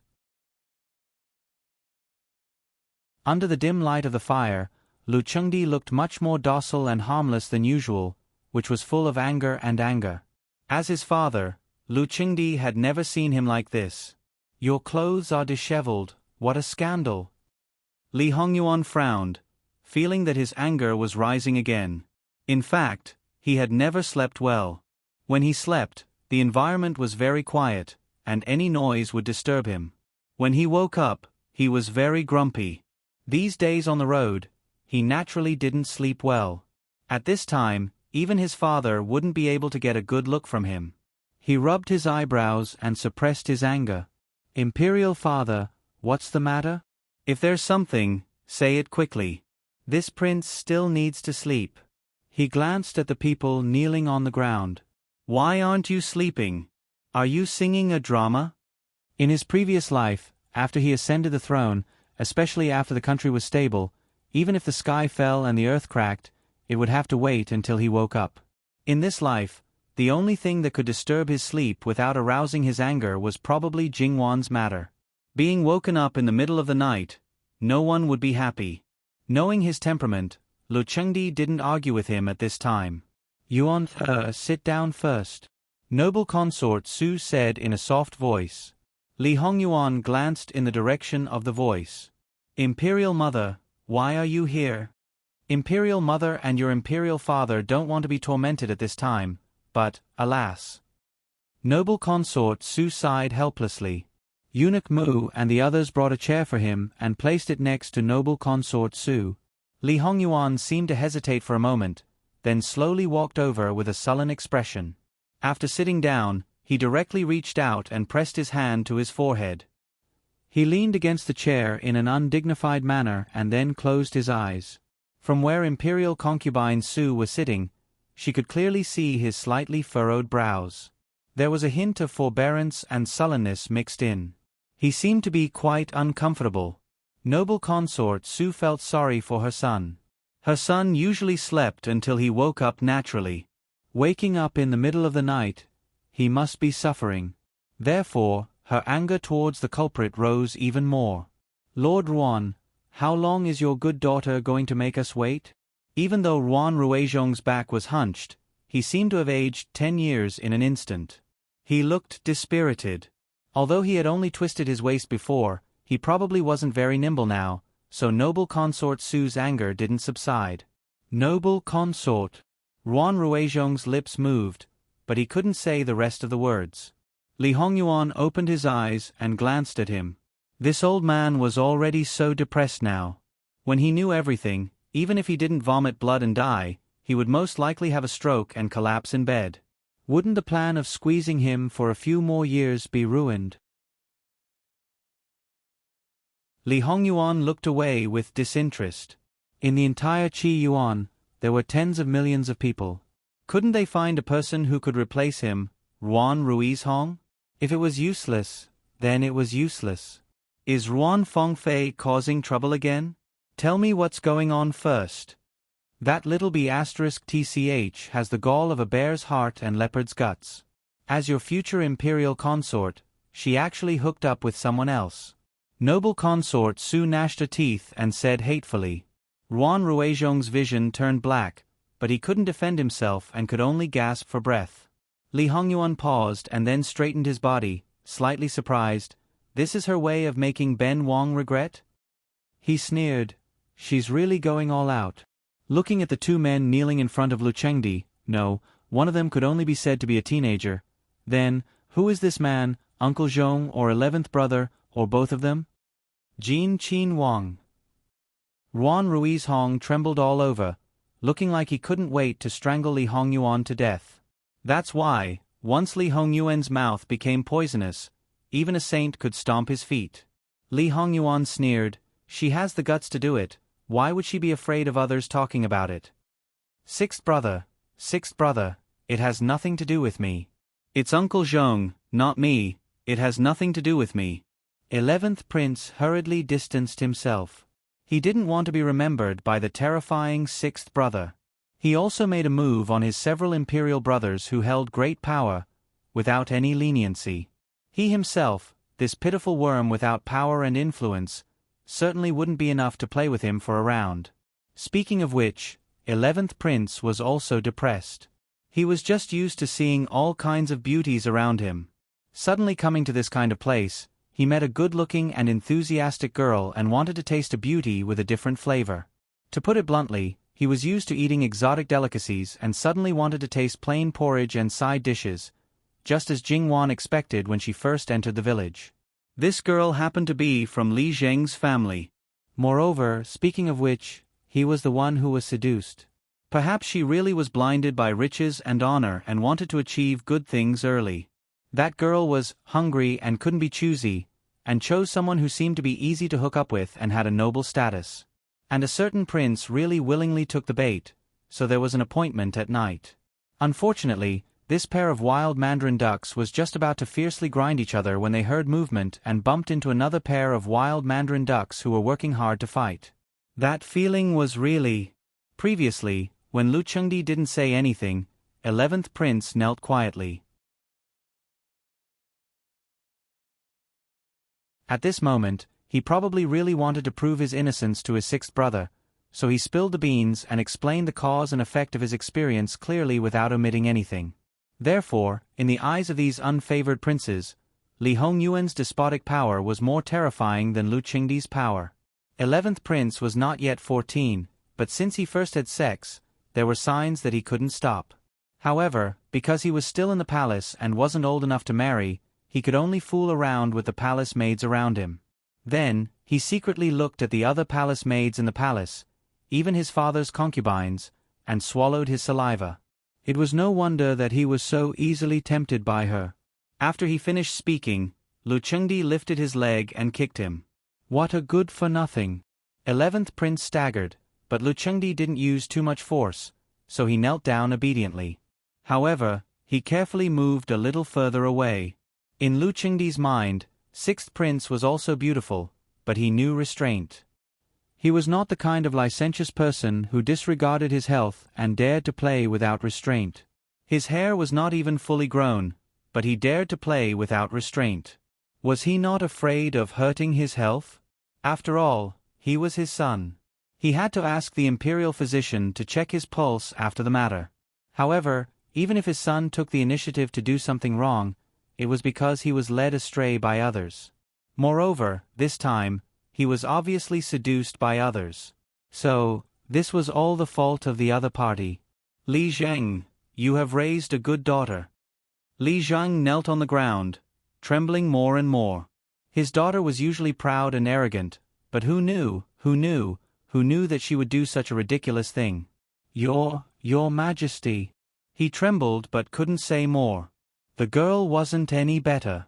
She didn't have the bold enthusiasm of seducing others. Your Majesty, in my opinion, since 11th Prince likes this girl a little, why don't we take her away? There's nothing bad about being a maid. After all, if we punish a girl when we pass by this village, it's equivalent to disturbing the peace here. It's also bad for your Majesty's reputation. What do you think? Imperial concubine Su suggested. Imperial concubine Su knew the temperament of people like 11th Prince too well. He purely wanted to taste something new. If he didn't eat it, he probably couldn't forget it. After the novelty passed, he would think about tonight and look at the wild flower picked by the roadside. He would only think about how embarrassing it was. It would be strange if this wild flower could have a good life. The way to punish people really didn't have to be so simple and crude. It could be more tactful and wouldn't ruin the reputation. Lu Chengdi pondered for a moment. As my beloved concubine says. Thank you, Imperial Father. Thank you, Imperial concubine. 11th Prince hurriedly kowtowed. Li Zhang and his daughter didn't know the rules, but he couldn't not understand. That's enough. Scram to the side. Thus, this pair of wild mandarin ducks was let off lightly. However, the other pair wasn't so simple. Old Madame Ruan came late with Ruan Fengfei supported. Behind them was Imperial concubine Su's aunt. It was obvious that she had just washed up and dressed. Ruan Fengfei was originally dispirited and listless because of the shock from the 3 heads. It could even be said that she had been muddle-headed. Now, even if she had seriously washed up, she had lost all her luster. There was a state where even if it was withered, you could still feel its vitality. There was also a state where no matter how beautiful it was, you could only feel the decay emitting from it. There was no doubt that Ruan Fengfei was in the second state. She was rotten from the inside, like a walking corpse, moving slowly. When the aunt behind her pushed her to kneel down, she was still in a trance. As for her mother, she didn't seem to be in a good state either. When Ruan Rue saw his wife and daughter like this, he was extremely distressed. He almost burst into tears. Trembling, he got up and knelt beside the mother and daughter. Emperor, I'm afraid there are other secrets in this matter. Emperor, please investigate thoroughly. His daughter was caught having sex with someone. This had already become an indelible fact. Now that things had reached this point, it was better to completely break up and get rid of it. His daughter was either forced or framed. It was better than shamelessly gaining a reputation for being lascivious. Seeing the officials who had always been loyal to him like this, Lu Chengdi's heart softened. He sighed softly. In that case, let the 2 of them explain the ins and outs of the matter clearly. Royal brother, tell me first, what exactly is going on? The one who was the most aggrieved right now was probably Prince Zhong. He still didn't know how this happened.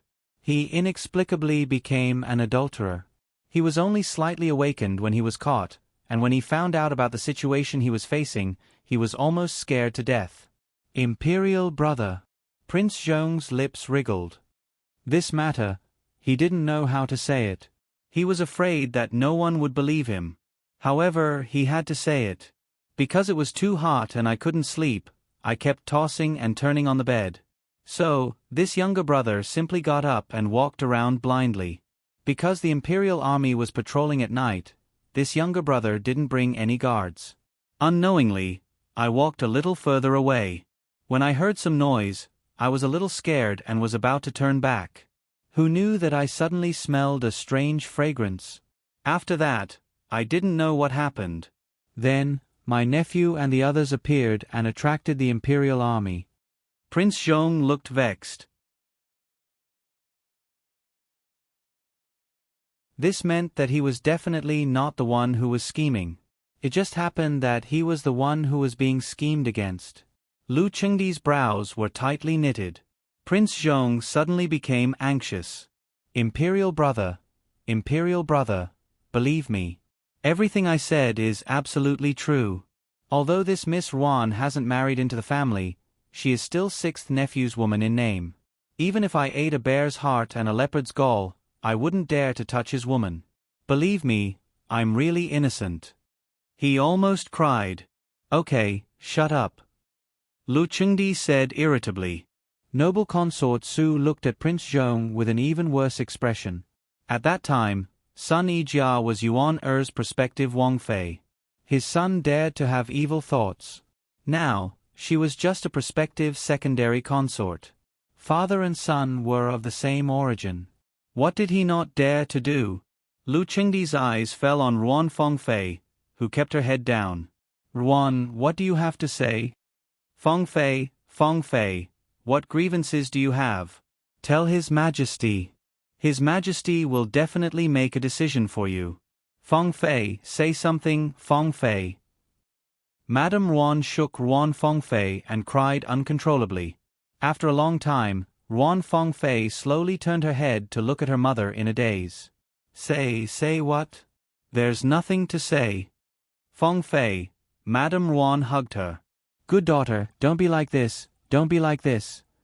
Although Ruan Fengfei looked like this on the surface, in fact, her heart was unprecedentedly sober, very sober, including when she was scared to the point that she lost her mind. After this incident, she recovered without any medicine.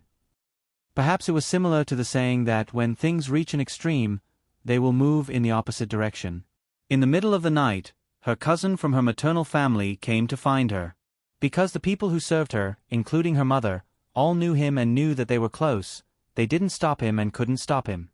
He told her that he had been following the carriage. He said that he missed her so much that he almost went crazy. He had a lot to say to her. He was pulled down from the carriage and ordered the servants not to follow. He was a hooligan and his martial arts were very good. However, Ruan Fengfei didn't care and still trusted him. Not only did he know too many of her secrets and helped her do a lot of things that she couldn't do in person, but she knew that her condition wasn't very good. When it was quiet around her, the three heads appeared in front of her eyes. She needed to do something to distract herself. She knew the current situation. If she was discovered by others, her end would be very miserable. However, whether it was the fragrance on her cousin's body or his strong arms, it made her feel at ease. Therefore, everything went according to his wishes. Even though there were many torches outside the carriages, he still brought her out. The haystack field next to the village, facing the carriages, was faintly visible under the light of the torches. However, once they entered, they basically couldn't see it. What happened next would be her nightmare for the rest of her life. However, Ruan Fengfei couldn't say anything. Although she didn't know the details of her mother's background, she knew that she had secrets, including her maternal family. Her cousin and her mother might be of the same origin. Her maternal family hadn't come to the capital for so many years, and those who came were secretly doing things. She didn't sacrifice herself for her mother, but rather, if her mother's matter was exposed, it was very likely that it would implicate the whole family. Perhaps, the whole family would be executed. She didn't want to throw her life away. Moreover, although her mother cared about her, if it involved the matters behind her, it was very likely that her mother wouldn't let her say a word that could threaten her. Her mother might even kill her first. Mother, Let me die. I don't want to live anymore. Let me die. Ruan Fengfei's tears streamed down. Taking advantage of her mother's inattention, she suddenly slapped her hand away, got up abruptly, and rushed towards a tree in the courtyard. That tree wasn't big, but it wasn't small either. It was just that no one would stand under that tree for no reason, so Ruan Fengfei bumped into it head-on. Then, her body fell limply to the ground. Ruan Ruizhong and his wife were stunned at first, but then they reacted. Fengfei. That mournful voice seemed to indicate that she was already a dead person. Fortunately, although there were a lot of people in this village, it was still big enough. The neighbors lived relatively far away from each other. Otherwise, this voice would have alarmed the entire village. However, even so, the few families nearby would have heard it. The husband and wife rolled and crawled over. They hugged the unconscious Ruan Fengfei and cried miserably. Lu Qingdi rubbed his suddenly swollen temples. Call the imperial physician. Because of Ruan Fengfei's strange fate of not being able to be the main wife of the imperial family, Lu Qingdi didn't care at first, but he couldn't bear imperial consort Su's displeasure. With such a fate, there must be something wrong with this person. She was a good mother who doted on her son. She was worried that something wrong would harm her son, so she would whisper a few words in Lu Qingdi's ear from time to time. Even if it wasn't intentional, after a long time, Lu Qingdi's impression of Ruan Fengfei would also worsen. With this bad impression, good things would make him suspicious, and bad things would make him more evil. Ruan Fengfei's suicide attempt didn't make Lu Qingdi pity her at all. If she really died, he probably wouldn't even frown. Imperial consort Su's face was even gloomier. She had seen this kind of little trick many times. There was clearly something wrong with this matter, but she refused to say it. She desperately wanted to avoid this matter. Wouldn't it make people suspect that she was a fickle woman who schemed against men? Where did she put her son? Where did she put the imperial family's face? If it wasn't the emperor who spoke, she would never allow the imperial physician to be called. Little slut, it's best if you die. You're so disgusting. Li Hongyuan looked on coldly from the sidelines. He could clearly see that Ruan Fengfei had bumped into the tree trunk fiercely. In the end, when she was about to hit the tree trunk, she deliberately shifted her position. He was sure that Ruan Fengfei wouldn't die. He only gave the order and didn't know the specific situation. However, it didn't matter. In any case, he had already distanced himself from this matter. Moreover, it was good that she was so tenacious. He wanted to see how long she could last. Then, his gaze shifted to the woman who was hugging her. Now, this woman was already suspicious. However, it was because of this that she was even more afraid of taking action. After all, once her identity was exposed, she would definitely die without a burial place. As for Li Hongyuan himself, because he didn't want to expose his power for the time being, he didn't kill her ruthlessly. However, even if he was really exposed, Li Hongyuan wasn't afraid. It was just that it would be troublesome to clean up the mess later. He might even implicate the bulls. The only one who could make him worry would always be Jingwan. Moreover, this woman at most managed the Ruan family's backyard like an iron bucket. She didn't extend her hands too far. Ruan Ruizhong wasn't someone to be trifled with. If she really touched his forbidden area, he would immediately wake up. Without Ruan Ruizhong, this big tree, this woman would come to an end. As for those people in the capital, their movements were all under his control. Therefore, in truth, even if there were some small loopholes, he was too lazy to fix them. These loopholes would be ignored or torn apart. The process would be complicated or simple, but the final result wouldn't change. Li Hongyuan slowly stood up. Imperial father, Imperial mother, this son will take his leave first. His voice wasn't loud, but everyone present heard it. Lu Qingdi looked at him. How are you going to deal with this matter? Li Hongyuan glanced at his father. Imperial father's words are strange. Naturally, I'll deal with it as it should be. Don't tell me this woman who has slept with countless men still needs this son to carry her back to the residence? The corner of Lu Qingdi's mouth twitched. Don't talk nonsense with this old man. If it's that simple, why would I call you here? Li Hongyuan smiled sarcastically. This son's face has already been ruined 8 or 10 times. At most, the scope of my curse has expanded, and even my concubines have been cursed. The Grand Secretary is your trusted aide, so this son still has to give him face. Ruan Fengfei has nothing to do with this son anymore. As for the rest, Imperial Father can deal with it as it should be. Yuan, don't talk nonsense. This time, it has nothing to do with you at all. Imperial concubine Su's gaze was like a knife stabbing at Ruan Fengfei. Especially when she saw that she was showing signs of waking up with a groan, she couldn't wait to go up and strangle her to death. It's also because of your good nature that you didn't bicker with her. Otherwise, even if she was drowned in the river, she deserved it. Ruan Fengfei had indeed woken up. She had a terrible headache, felt dizzy and heavy, and felt nauseous. Although she wanted to avoid a direct death, in order to make it look real, she naturally couldn't hit her too lightly. Ruan Fengfei grabbed her mother's arm tightly and forced herself to open her eyes. Her vision was blurry, but she stared at Li Hongyuan. Li Hongyuan, if it wasn't for you. Impudent, is Yuan-er's name something you can call out directly? What, you still want to blame Yuan-er for today's matter? Don't think that just because your father is the Grand Secretary of the Cabinet, you can take yourself seriously. I gave you face, but you don't want it. Imperial concubine Su angrily scolded.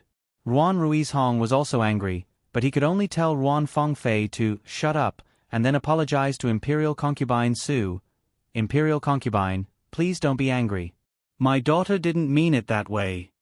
Imperial concubine Su sneered. I don't care what she means. It's fortunate that such a fickle woman didn't enter the family. Otherwise, wouldn't she have directly made my son wear a green hat today? As the saying goes, cultivate one's body, govern the country, and bring peace to the world. There's nothing to say about Lord Ruan being an official. However, it's better to put some effort into the family. Everyone says that you married a good wife, a virtuous wife and a loving mother, but in the end, you raised your daughter to be like this. As a daughter, she usually looks good in all aspects, but deep down, she's a lowly person. As a mother, she's dignified and virtuous. Perhaps she's the same kind of person deep down.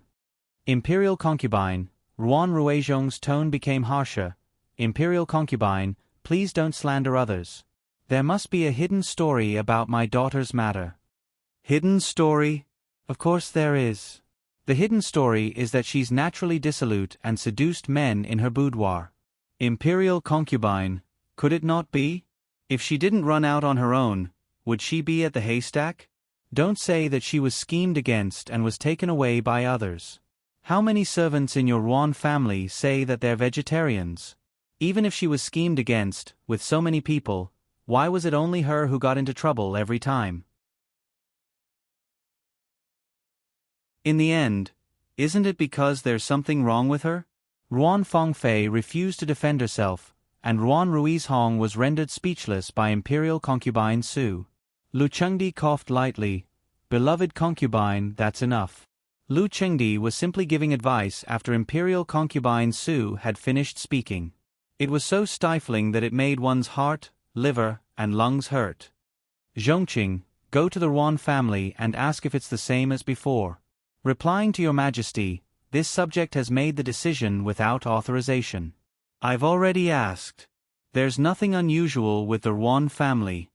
Yu Zhongqing, who was guarding the courtyard door like a guardian, immediately responded.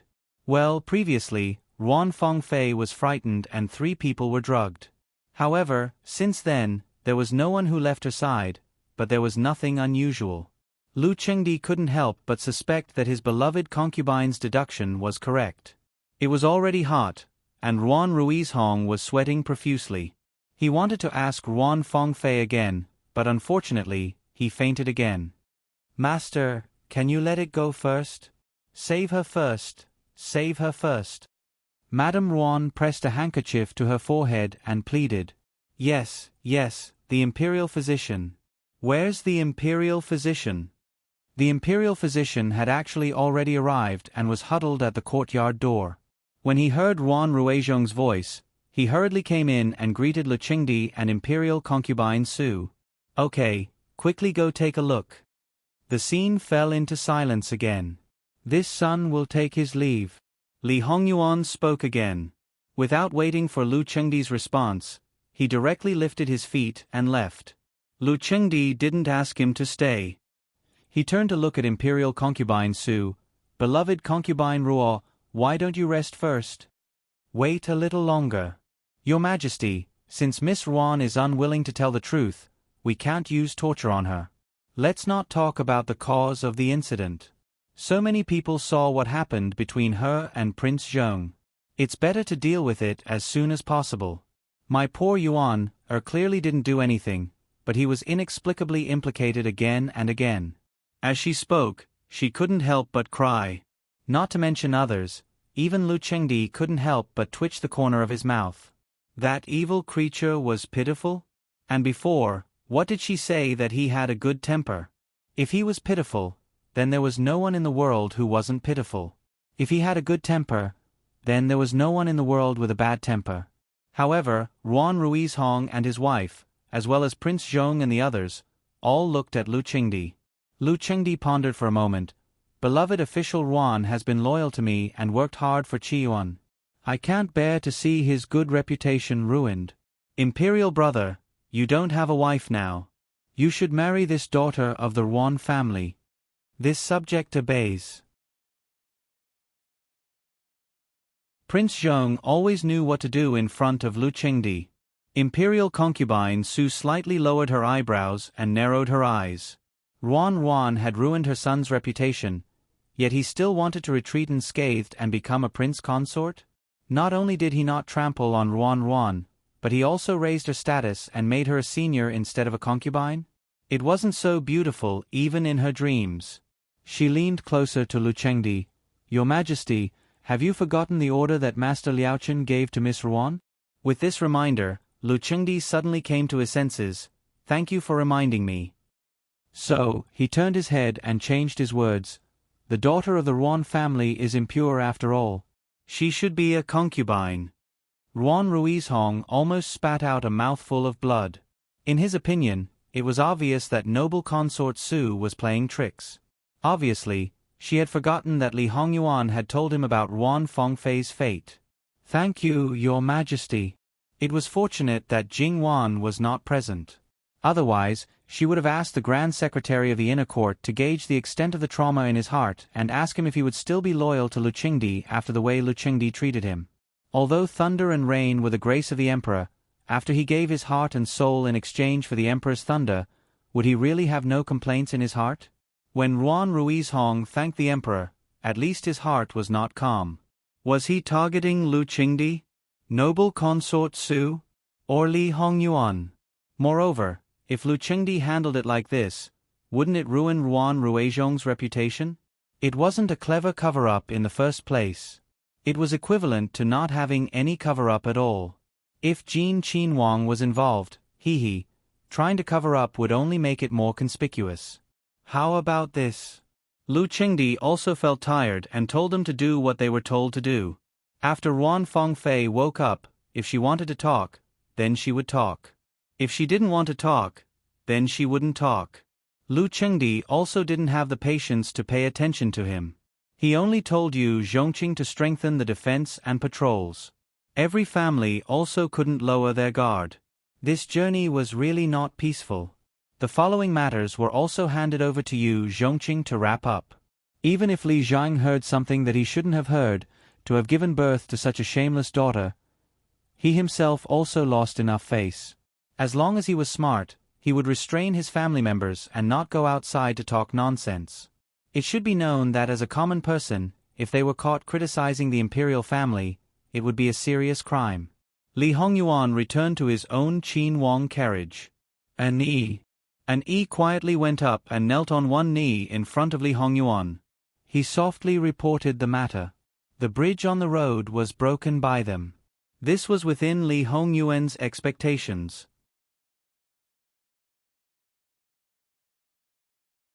He also knew about Ruan Fengfei's cousin. "Since I said to bite back, then bite back. Keep the person, it will be useful." It was just that the appearance of Qin Wangzhong was really unexpected. Ruan Fengfei's decisive choice was indeed her style. There can't be any more mistakes on Wan's side. Master, rest assured.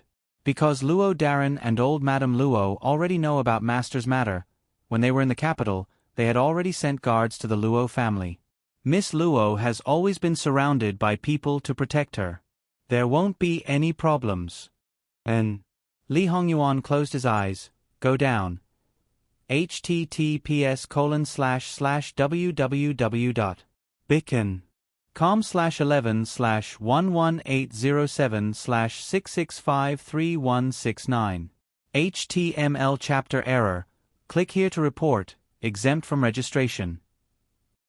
We will deal with it as soon as possible. After reporting, please wait patiently and refresh the page. Please remember the domain name of this book. www.bicken.com. Biku Gu mobile reading website. Bicken.com.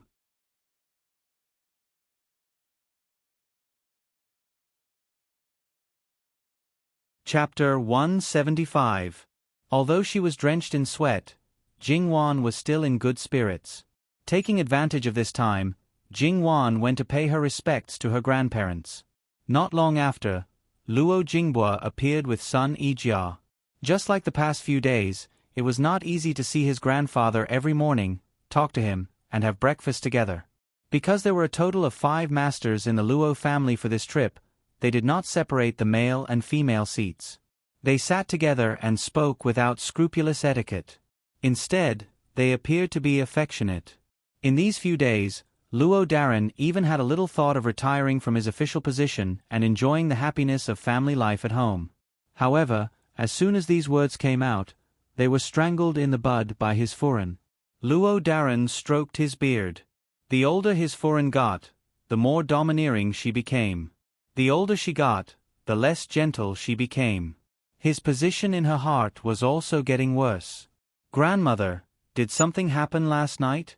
It seemed that there was a bit of noise. Son Yijia suddenly asked. Was there? I don't seem to have felt it. Luo Jingbua said doubtfully. Son Yijia gave him a supercilious look. He was like a dead pig when he was asleep. Even thunder couldn't strike him. How could he have heard that little bit of noise? His own wife was getting more and more impolite now. Luo Jingbua touched his nose embarrassedly. Perhaps, we don't know yet. If something really happened, we should know later. Old Madame Luo said. The old couple looked at each other and had a tacit understanding. Last night's incident should have alarmed many people. However, the emperor did not summon them. Therefore, those who should not be involved did not join in the fun. It should not be a small matter. Sure enough, before they set off, some rumors spread out. It must be known that Ruan Fengfei changed from Jin Qinhuang's prospective Cifei to his uncle's prospective Cifei. How could it be hidden? However, because they did not know the specifics, and all kinds of guesses were flying around. When it came to this kind of thing, the so-called guesses were naturally not good. Although not everyone could find out the truth of the matter, there were always some people who had special privileges. For example, the princes, after rejoicing in Li Hongyuan's misfortune in their hearts, they began to consider whether they could benefit from this matter. As for Ruan Fengfei, to put it bluntly, she was just a used shoe. To them, she had no value at all. Prince Rue, on the other hand, went to find noble consort Su after a moment of silence. At this moment, noble consort Su was once again the dignified and virtuous noble consort. The way she drank her tea was elegant and noble. Just looking at her was another form of enjoyment. She was completely different from the noble consort Su who spoke harshly and viciously last night. Li Hongming paid his respects. Noble consort Su asked him to sit down. You heard? Yes, but there's one thing I don't understand. Mother's words. Would it offend Lord Ruan? If he holds a grudge and defers to someone else, it will be very disadvantageous for us. Ming how old is Lord Ruan? Li Hongming was startled and seemed to understand. Mother is saying, he injured his waist before. When I saw him last night, I could clearly feel that his movements were slowing down. In addition to last night's blow, if he was still young, he would probably be fine. However, he's already old and his temperament has weakened. Naturally, his endurance is weaker. For the time being, he might not have fallen, but the root of the disaster has already been buried. Before Ruan Fengfei's accident, he might have been able to hold on for a few more years until the new emperor ascends the throne. Now, he's returned to the capital for the summer vacation. Therefore, there was no value in roping in a capable person like the Grand Secretary of the Cabinet. There was also no need to fear him. If he was offended, then so be it. Li Hongming curled his lips. So that's how it is. Thinking about it, it's indeed human nature. If this matter doesn't affect him much, then it can only mean that his wife and daughter don't have a high position in his heart. According to his usual style, he will definitely weigh the pros and cons and continue his neutral position. Even towards mother, he might even use the excuse of not bickering with women to drop the matter. What you said is not impossible. However, looking at his appearance, the possibility is less than 10%. Li Hongming nodded. The Grand Secretary's importance to his wife and daughter was obvious to all. On the other hand, Ruan Fengfei has been targeted again and again along the way. Previously, she was so frightened that she almost lost her soul. I'm afraid that last night's incident was not simple. If she was already mentally weak, why would she take the initiative to seduce a man? No one would believe it. If she refuses to say, then all the rumors can only be borne by her. As for who is targeting her, who knows? According to Yuan Er's previous attitude, he is the biggest suspect. However, he has always been straightforward, and his likes and dislikes are all on the surface. He disdains such methods, and he doesn't have the strength to do so. Regarding Li Hongyuan's words, Li Hongming directly ignored them. For this kind of matter, even if she tells the truth, it won't be good. Let's not talk about other things. According to Uncle Zhong's words, he might be a scapegoat. Ruan Fengfei is disfigured and lost her chastity. Uncle Zhong has no real power and won't fight for anything. Lord Ruan can't restrain him. Ruan Fengfei has entered the Prince Zhong Fu and is at Uncle Zhong's mercy. If she makes Uncle Zhong unhappy, she will only suffer. Speaking of which, the reason why she stubbornly refuses to say may not be that complicated. After that, they just chatted and stopped talking about this matter. At this time, Great Elder Princess was also chatting with Lu Chengdi. At that time, I promised Prince Nuozhong to find a new princess who is young, beautiful, gentle, and well-educated. Although Miss Ruan is flawed and doesn't completely match, since she is just a concubine, it's not bad. Brother, please keep an eye on her. Lu Chengdi slightly raised his eyebrows. Sister, you seem to have a good impression of this Ruan's daughter before. Why do you sound like... Brother, a person who is too perfect and excellent in all aspects may not be likable. Lu Chengdi nodded, indicating that he understood. Therefore, they were all shrewd people. Even if they didn't see anything, it didn't mean that they didn't feel anything. It didn't mean that they didn't suspect that Great Elder Princess might have liked Ruan Fengfei before, but only she knew how sincere this love was. When Ruan Fengfei disguised herself, she could deceive the world. How easy it was for a person who came out of the imperial palace to deceive people's eyes or tease people's eyes. Under the circumstances that there was no entanglement, Great Elder Princess might not be stingy to give her that little love. After all, Ruan Fengfei pretended a little too much. There was a saying that going too far was as bad as not going far enough. When people didn't notice it, they probably didn't feel anything, but once they noticed it, they would feel it was out of place. Although Ruan Ruizhong and his wife were shrewd people, they didn't notice anything. It could only be said that those who were closely involved could not see clearly. Otherwise, Madame Ruan's education should be different. My adopted daughter is the best. Of course, it would be better if she could be more unrestrained. Great Elder Princess sighed softly. That girl is so attractive to you? Lu Chengdi was a little surprised. Yes, but I don't like your sixth son very much. That bastard doesn't deserve my adopted daughter. Lu Chengdi looked a little embarrassed. Although the marriage was decreed by me, it was originally the Luo family who asked for it. You were the ones who forced us to take this step. Don't think that you don't have a share in this, imperial brother. If it were up to me, you have made great contributions inside. If there were other paths, you wouldn't have taken this one. Lu Chengdi didn't deny Great Elder Princess's words. He couldn't let one of his sons become too powerful and make the imperial court lose balance. He wanted Luo Peishan to worry about it himself. But in fact, Luo Peishan's final choice was beyond his expectation. Although there was no better candidate than his evil son to be a shield, his reputation was too bad after all. If not for the fact that he was really desperate, he was very satisfied with the final result. Master Liaochen has approved. They are a match made in heaven and a good marriage that is hard to come by in 1,000 years. Great Elder Princess snorted softly. Because of this, she didn't say anything more. Otherwise, she would teach that bastard a lesson. However, even so, Great Elder Princess still felt that she needed to find time to teach him a lesson. At least, he should restrain himself and stop being such a bastard all the time. Otherwise, no matter how good the marriage was, it might be a problem. Because of Li Hongyuan, the Luo family certainly knew the details. Of course, what happened to Ruan Fengfei, except for the parties involved, only the mastermind behind the scenes knew. Sun Yijia looked at Jingwan and laughed for a long time.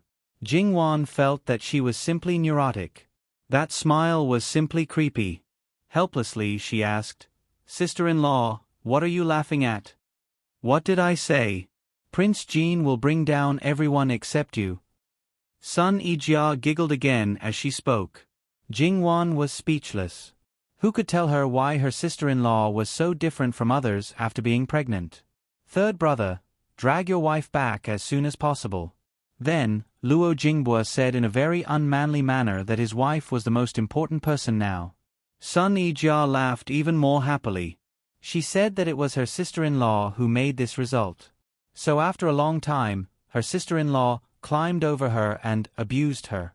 It was she who lifted a stone and dropped it on her own foot. Compared to Sun Yijia's cheerfulness and Jingwan's indifference, Luo Daran and Luo Lao Furen had a kind of calmness as if they already knew it would be like this. There was no other way. Jin Qinhuang had said that he would get rid of the irrelevant people, sooner or later. As for the things that happened to Ruan Fengfei along the way, it didn't matter if it was Prince Jin's doing. She could use such a sinister and vicious method to plot against her own granddaughter. What she was suffering now was just giving her a taste of her own medicine. It wasn't worthy of pity or sympathy. Ruan Ruizhong's health had problems. Madame Ruan was very clear. Originally, it was normal to have some small problems at an old age. Even if he was seriously ill, it was understandable. However, she knew that she needed to rely on Ruan Ruizhong, this big tree. Before her goal was achieved, he couldn't fall. Therefore, on the issue of his health, she spent more effort than teaching Ruan Fengfei. Of course, she wasn't the kind of person who did good deeds without leaving a name. Ruan Ruizhong's love for her was also a big factor in this. "Lei Oi, go rest. Che will look after daughter." Ruan Ruizhong shook his head. How could he sleep now? "Master, we can only rely on you now. If you, how can we live?" As she spoke, she couldn't stop sobbing in a low voice. The most distressing cry would never be a loud wail. Ruan Ruizhong stared blankly and unconsciously clenched his fist. He was still the Grand Secretary of the Cabinet. His wife and daughter were being trampled on like this. If he fell, would they still have a way to live? "Then I'll have to trouble Madam." Madame Ruan forced a smile. "It's not hard. You and daughter are the people that Che cares about the most. For you, Che should do anything. Even if I have to risk my life for you, Che is willing." It was truly sincere. Ruan Ruizhong was incomparably moved. "Rest assured, madam. As long as this husband is here, I will never let you." He stopped abruptly. The words that followed were stuck in Ruan Ruizhong's throat. He couldn't spit them out. The greatest damage had already been done. If he said that he would never let them be humiliated, wouldn't that be slapping his own mouth? Che understands Laoi's meaning. Che believes in Laoi. That gaze was still unwavering trust and reverence. In fact, Ruan Ruiz Hong couldn't be blamed for being dazzled by this woman. After 10 to 20 years, that gaze was still the same as before. Any man would be bursting with self-confidence. Although he didn't say anything when he left, one could tell his mentality from his expression. That was the determination and conviction to fight for the most important people. Therefore, Li Hongming and noble consort Su both missed this point. There was a saying that a mother is strong. Then why couldn't there be a saying that a father is strong and a husband is strong? Because they cared too much and had to be strong in order to hold up the sky for them. Probably, in the mother and son's knowledge, there was no such man. Ruan Ruiz Hong left and walked far away. Madame Ruan's expression faded. She wiped the tears from the corners of her eyes. Speak. Who took Miss out? She couldn't be blamed for thinking this way.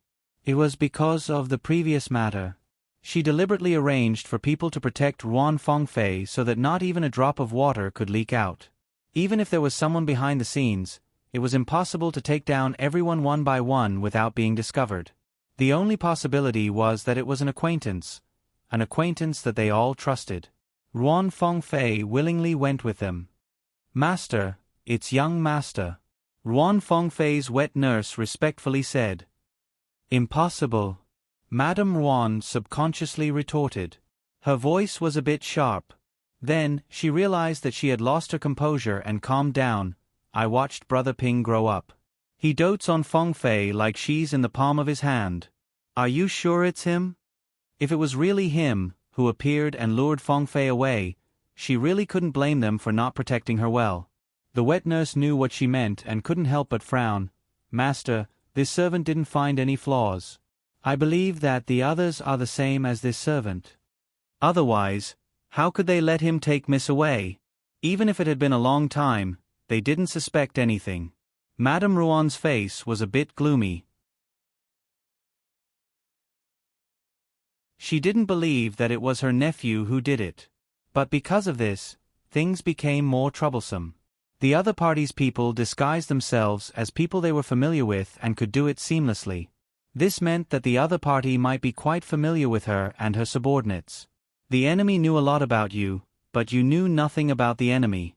This feeling was like being played in the palm of one's hand, but one couldn't even touch the edge of the other party. It was terrible. Ruan Fengfei lightly snorted. It seemed that she was about to wake up. You may leave. Check everyone carefully. Yes, master. Madame Ruan originally thought that her daughter would wake up quickly. But when she heard the painful sound coming out of her mouth, as if she was shouting no, her hands unconsciously grasped the bedsheets. Her palms were already scarred, but she didn't feel any pain at all. Her head was slightly shaking. Her face and lips were bloodless. More concentrated beads of sweat. The white cloth covering her forehead was obviously soaked. It was obvious that she had fallen into a nightmare that was hard to wake up from. Fengfei, Fengfei. Madame Ruan kept patting her face. Wake up, wake up. Ruan Fengfei slapped the hand on her face away. She sat up and retreated far away. Fengfei, I'm your mother. Don't be afraid, don't be afraid. Madame Ruan hurriedly comforted her, but didn't touch her again. She was afraid that it would cause an intense reaction. Mother. Ruan Fengfei's vision was a bit blurry.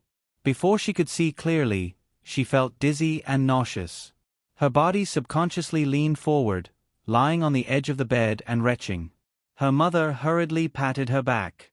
When she calmed down a bit, she poured her a cup of water. After drinking the water, Ruan Fengfei felt a bit better. She weakly leaned on her mother's body. Fengfei, tell your mother. What happened? Say it. You'll feel better if you say it. It would have been better if she didn't say it. Once she said it, Ruan Fengfei immediately went crazy. Wei Nomping, that bastard, he better not let me see him. Otherwise, I'll skin him alive and chop him into minced meat to feed the dogs. Her relationship with her cousin, Wei Nonping, was far more intimate than that of ordinary cousins. Since the age of 13, they had been honest with each other. Other than the bottom line, they had done everything they should and shouldn't do. No matter what, he would listen to her. If she said no, even if the arrow was on the bow, he would stop. In her eyes, he was like a loyal and obedient dog by her side. As long as she gave him a little sweetness, he would do anything for her. Even if she asked him to die once, he would not hesitate to stab himself. However, it was this kind of dog that dared to humiliate her and trample on her last night. Not only him, he brought a group of people. In the dark, she didn't even know how many people there were. Their mouths were full of filthy words. They used the dirtiest and foulest words to humiliate her. They said that she was worse than the lowest and dirtiest prostitute. Especially Wei Nonping. He said that those women's bodies might be dirty, but their hearts were at least clean. Unlike her, she was rotten to the core and smelled terrible. All her struggles were to no avail.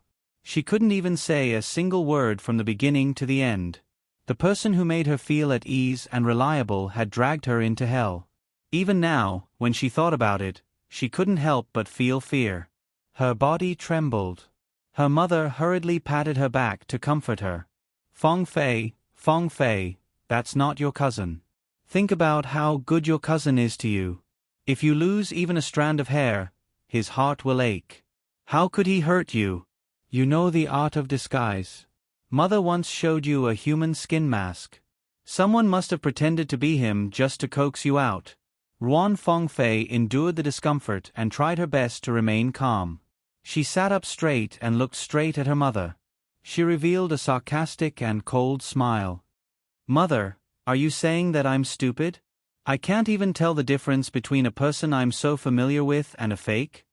No, Feng Fei, listen to Mother. No one recognized him, so it's not your fault. Not my fault? Why? Could it be that someone thinks that I'm to blame for this? Also, why do you think that those idiots can't tell the difference between the real and the fake? Even I can't tell the difference? How could she be wrong? Who else could be more familiar with that man than her? At that time, she also felt that this wasn't her cousin. Her cousin would never treat her like this. Who are you? Who are you? Who sent you? Who sent you? However, the heart-wrenching pain didn't only come from the body, but also from the heart. It turned out that being bitten by a dog she raised was such a pain. Since that was the case, as long as that face humiliated her, as the owner of that face, she had to be prepared to die without a burial place. It could be seen how conceited and cold Feng Fei was. Feng Fei's face was cold and ferocious. Old Madame Ruan was startled. Her daughter seemed to be a little strange. It seemed that it was out of her control. However, she immediately thought of the harm she had suffered. It was probably because of this that she dug a dead end and couldn't think it through. She would slowly enlighten her in the future. Okay. Whatever you say. The next time I see your cousin, Mother will help you teach him a lesson. Feng Fei sneered in her heart. Was she fooling her like a 3-year-old child? Also, cousin, do you know how those girls who were humiliated by you felt? It's like you are now. Experience it well. Who said that this kind of thing could only be experienced by women? Men could also experience it. Mother, do you really think that it's just a lesson? Don't you want to know what happened? I'll tell you. I'll tell you bit by bit. Mother, you have to listen carefully and seriously. Feng Fei had her usual gentle and elegant smile. She told her mother the process of her being humiliated by a group of men in the haystack. As she spoke, she couldn't help but giggle. She thought that she would forget. It turned out that she remembered it so clearly. Even for her, at this moment, she felt that her daughter's smile was particularly frightening. Normally, when a girl encountered such a thing, they would not have such a reaction. She was startled. Could it be that the stimulation was too fierce and she lost her mind? Feng Fei, don't be like this. Don't scare Mother. No matter who it is, Mother will avenge you. I'll avenge you. Ruan Fengfei looked at her mother with sparkling eyes. Are you serious? No matter who it is, you'll avenge me? Yes. Madame Ruan said with unusual certainty. Then let me calculate. Ruan Fengfei tilted her head, revealing an unusually innocent expression. Those people last night should all be from this village. Her sand-like rough hands continued, Mother, let's directly slaughter this village. However, before sending them on their way, as long as they are men, first chop off their hands. Then cut off the roots of their descendants. Remember, it's all men. Part of their age. Or you can deal with the younger ones in front of the older ones. That scene must be very interesting. Madame Ruan narrowed her eyes. Okay. Then it's Luo Jingwan, that bitch. If it wasn't for her. Ruan Fengfei began to go crazy again with a ferocious face. Okay, what my daughter endured, Mother will let her taste 10 times, 100 times. Then it's Li Hongyuan. He lied to everyone. In order to leave a position for that bitch, he used me to eradicate his previous fiancées. Who does he think he is? Does he really think that he can lie to me all the time? Perhaps it was because she really cared that when she saw Li Hongyuan's attitude towards Jingwan, she had a series of unreasonable conjectures. Or perhaps it was just an excuse for herself to be treated coldly. In short, Ruan Fengfei did find some truth. Madame Ruan also thought that she was talking nonsense. This conjecture was absurd, ridiculous, and impossible. It was more reasonable to say that Luo Jingwan attracted Li Hongyuan in some way. Okay, it's his honor that Fengfei likes him. But he doesn't know what's good for him. When the time comes, Mother will catch him and let you deal with him. Then, in front of him, find 10 or 100 men for Luo Jingying. Mother, men are too easy for her. Just use animals. Ruan Fengfei seemed to have thought of that scene and laughed heartily. Okay. Madame Ruan touched Ruan Fengfei's hair, but the expression on her face was not so relaxed. The possibility that the enemy in the dark was Li Hongyuan was getting higher and higher. She was in a passive and weak position. It was too difficult to make a move on him. Perhaps the moment she made a move on him, the power she had painstakingly cultivated would be destroyed. Her daughter was very important, but compared to the great cause, forget it. She had to appease her first. And those so-called noble ladies. Who are they? How dare they say that I'm not? Strip them all naked and throw them on the street. Then, they will all commit suicide out of shame. Ha ha ha. As you wish. Then Fengfei, what about Prince Zheng? What happened to him? Ruan Fengfei paused. She didn't know if those people did it on purpose, but in short, her injuries weren't that serious. When the group of beasts had all left, she reluctantly got up and moved step by step. Every step seemed to be able to exhaust all of her strength. Suddenly, she found 2 figures entangled with each other not too far away. It was impossible for her to go back without anyone knowing. The people who schemed against her wouldn't allow it. And Prince Zheng, who swaggered out, as Jin Wang's prospective Ce Fei, I don't know who defiled me. What does Nyong think of my end? Ordered to become a monk and locked in the family temple? If the situation is better, I will marry far away from the capital and my future is unknown? Or let Li Hongyuan use this as an excuse to kill me directly. Wouldn't it be better to pull someone who just happened to appear and has some status as a scapegoat? As long as I am still in the capital, there is still a chance for revenge, right? Having a Prince Zheng to charge and break through enemy lines for me is also not bad. Although he is a good-for-nothing, he is completely not enough to fill the gaps between Li Hongyuan's teeth. Saying that she schemed against Prince Zheng, she finally sent herself, who was riddled with scars, away. She would not let this old man go. However, he was still useful now. Just wait, she would also turn him into a dog under her. However, with this lesson, she would never be bitten by a dog again. If it tried to bite her, then she would kill it and stew it with dog meat. Madame Ruan was also quite gratified. In that kind of situation, She did not lose her mind and did not lose her sense of propriety. She calmed down and looked for countermeasures. She did not teach her in vain. When comparing two evils, choose the lesser. Irreversible things must be minimized. Feng Fei did a good job. Ruan Feng Fei pulled the corners of her mouth. She knew that it was a compliment, but no one would want such a compliment. Listening to it was simply more disgusting than direct sarcasm. Speaking of which, this was not the Ruan family in the capital. The place occupied by the Ruan family's motorcade was only so big. There were also many people coming and going. Even if it was under your eyes, you may not be suspicious. If you met a capable person with particularly good hearing who openly eavesdropped, if he knew that his private words were passed to other people's ears, he would probably only suspect that there was a mole around him and then a ruthless purge. When Li Hongyuan heard the report, An Yi and Eunuch Mu wished they could dig a hole and bury themselves. Mother, what were Ruan Feng Fei's bones made of? Hadn't she learned enough from the lesson? The idea is not bad. If we don't use it on her, it seems to be unfair to her. They could not hear the change in his mood at all. But because of this, it was even more terrifying. After all, if they showed it, at least they could know how high his anger value was. Perhaps there was a possibility of avoiding danger. But now, they did not dare to act rashly. If they were not careful, they would accidentally draw out his anger. They were not the Luo family's third young lady. When the master was angry, he would not care who they were and would die without a burial place. They lowered their heads and did not dare to breathe. Send the heads of the people who massacred the village to Madame Ruan and then send Ruan Ruizhong's 2 sons to her bed. By the way, tell Uncle Zhong that Ruan Feng Fei is already his woman. Although she has to wait until they return to the capital, during this period of time in the Summer Palace, he does not need to restrain himself.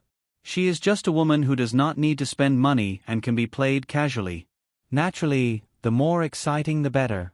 If I am happy, I may even give him some benefits. Li Hongyuan said lightly. There was no doubt that he was showing his claws and teeth to Madame Ruan. Yes. They packed up and set off again.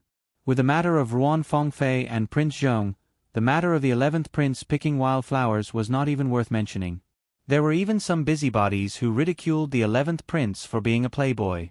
Anyway, they did not feel that he did anything wrong. As for that girl, she did not even look him in the eye. After Jingwan heard it, she just kept silent. Everyone had their own thoughts and she had no right to ask.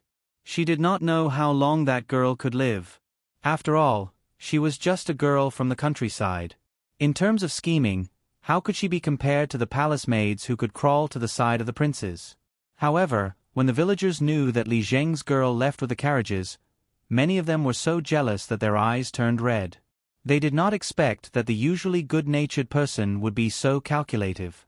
Even if he was Li Zheng, there were still many people who blurted out sour words. Li Zheng, on the other hand, had to suffer in silence. He could only respond with a stiff smile. Perhaps due to his guilty conscience, he unconsciously lowered his head. Well, perhaps some of them were still thinking about last night's delicious taste. Little did they know that a group of hunters who wanted to destroy their entire village was waiting in the dark for today's night. Digression. https://www.bicon.com/11/11807/6653171. HTML. Please click here to report. Registration is not required. We will handle it as soon as possible. After reporting, please wait patiently and refresh the page. Please remember the domain name of this book. www.bicon.com. Bicon. Com mobile version reading website. Bicon.com. You're tuning in to the Narrate and Escape YouTube channel. Don't forget to subscribe and join us on this journey to catch the most captivating stories.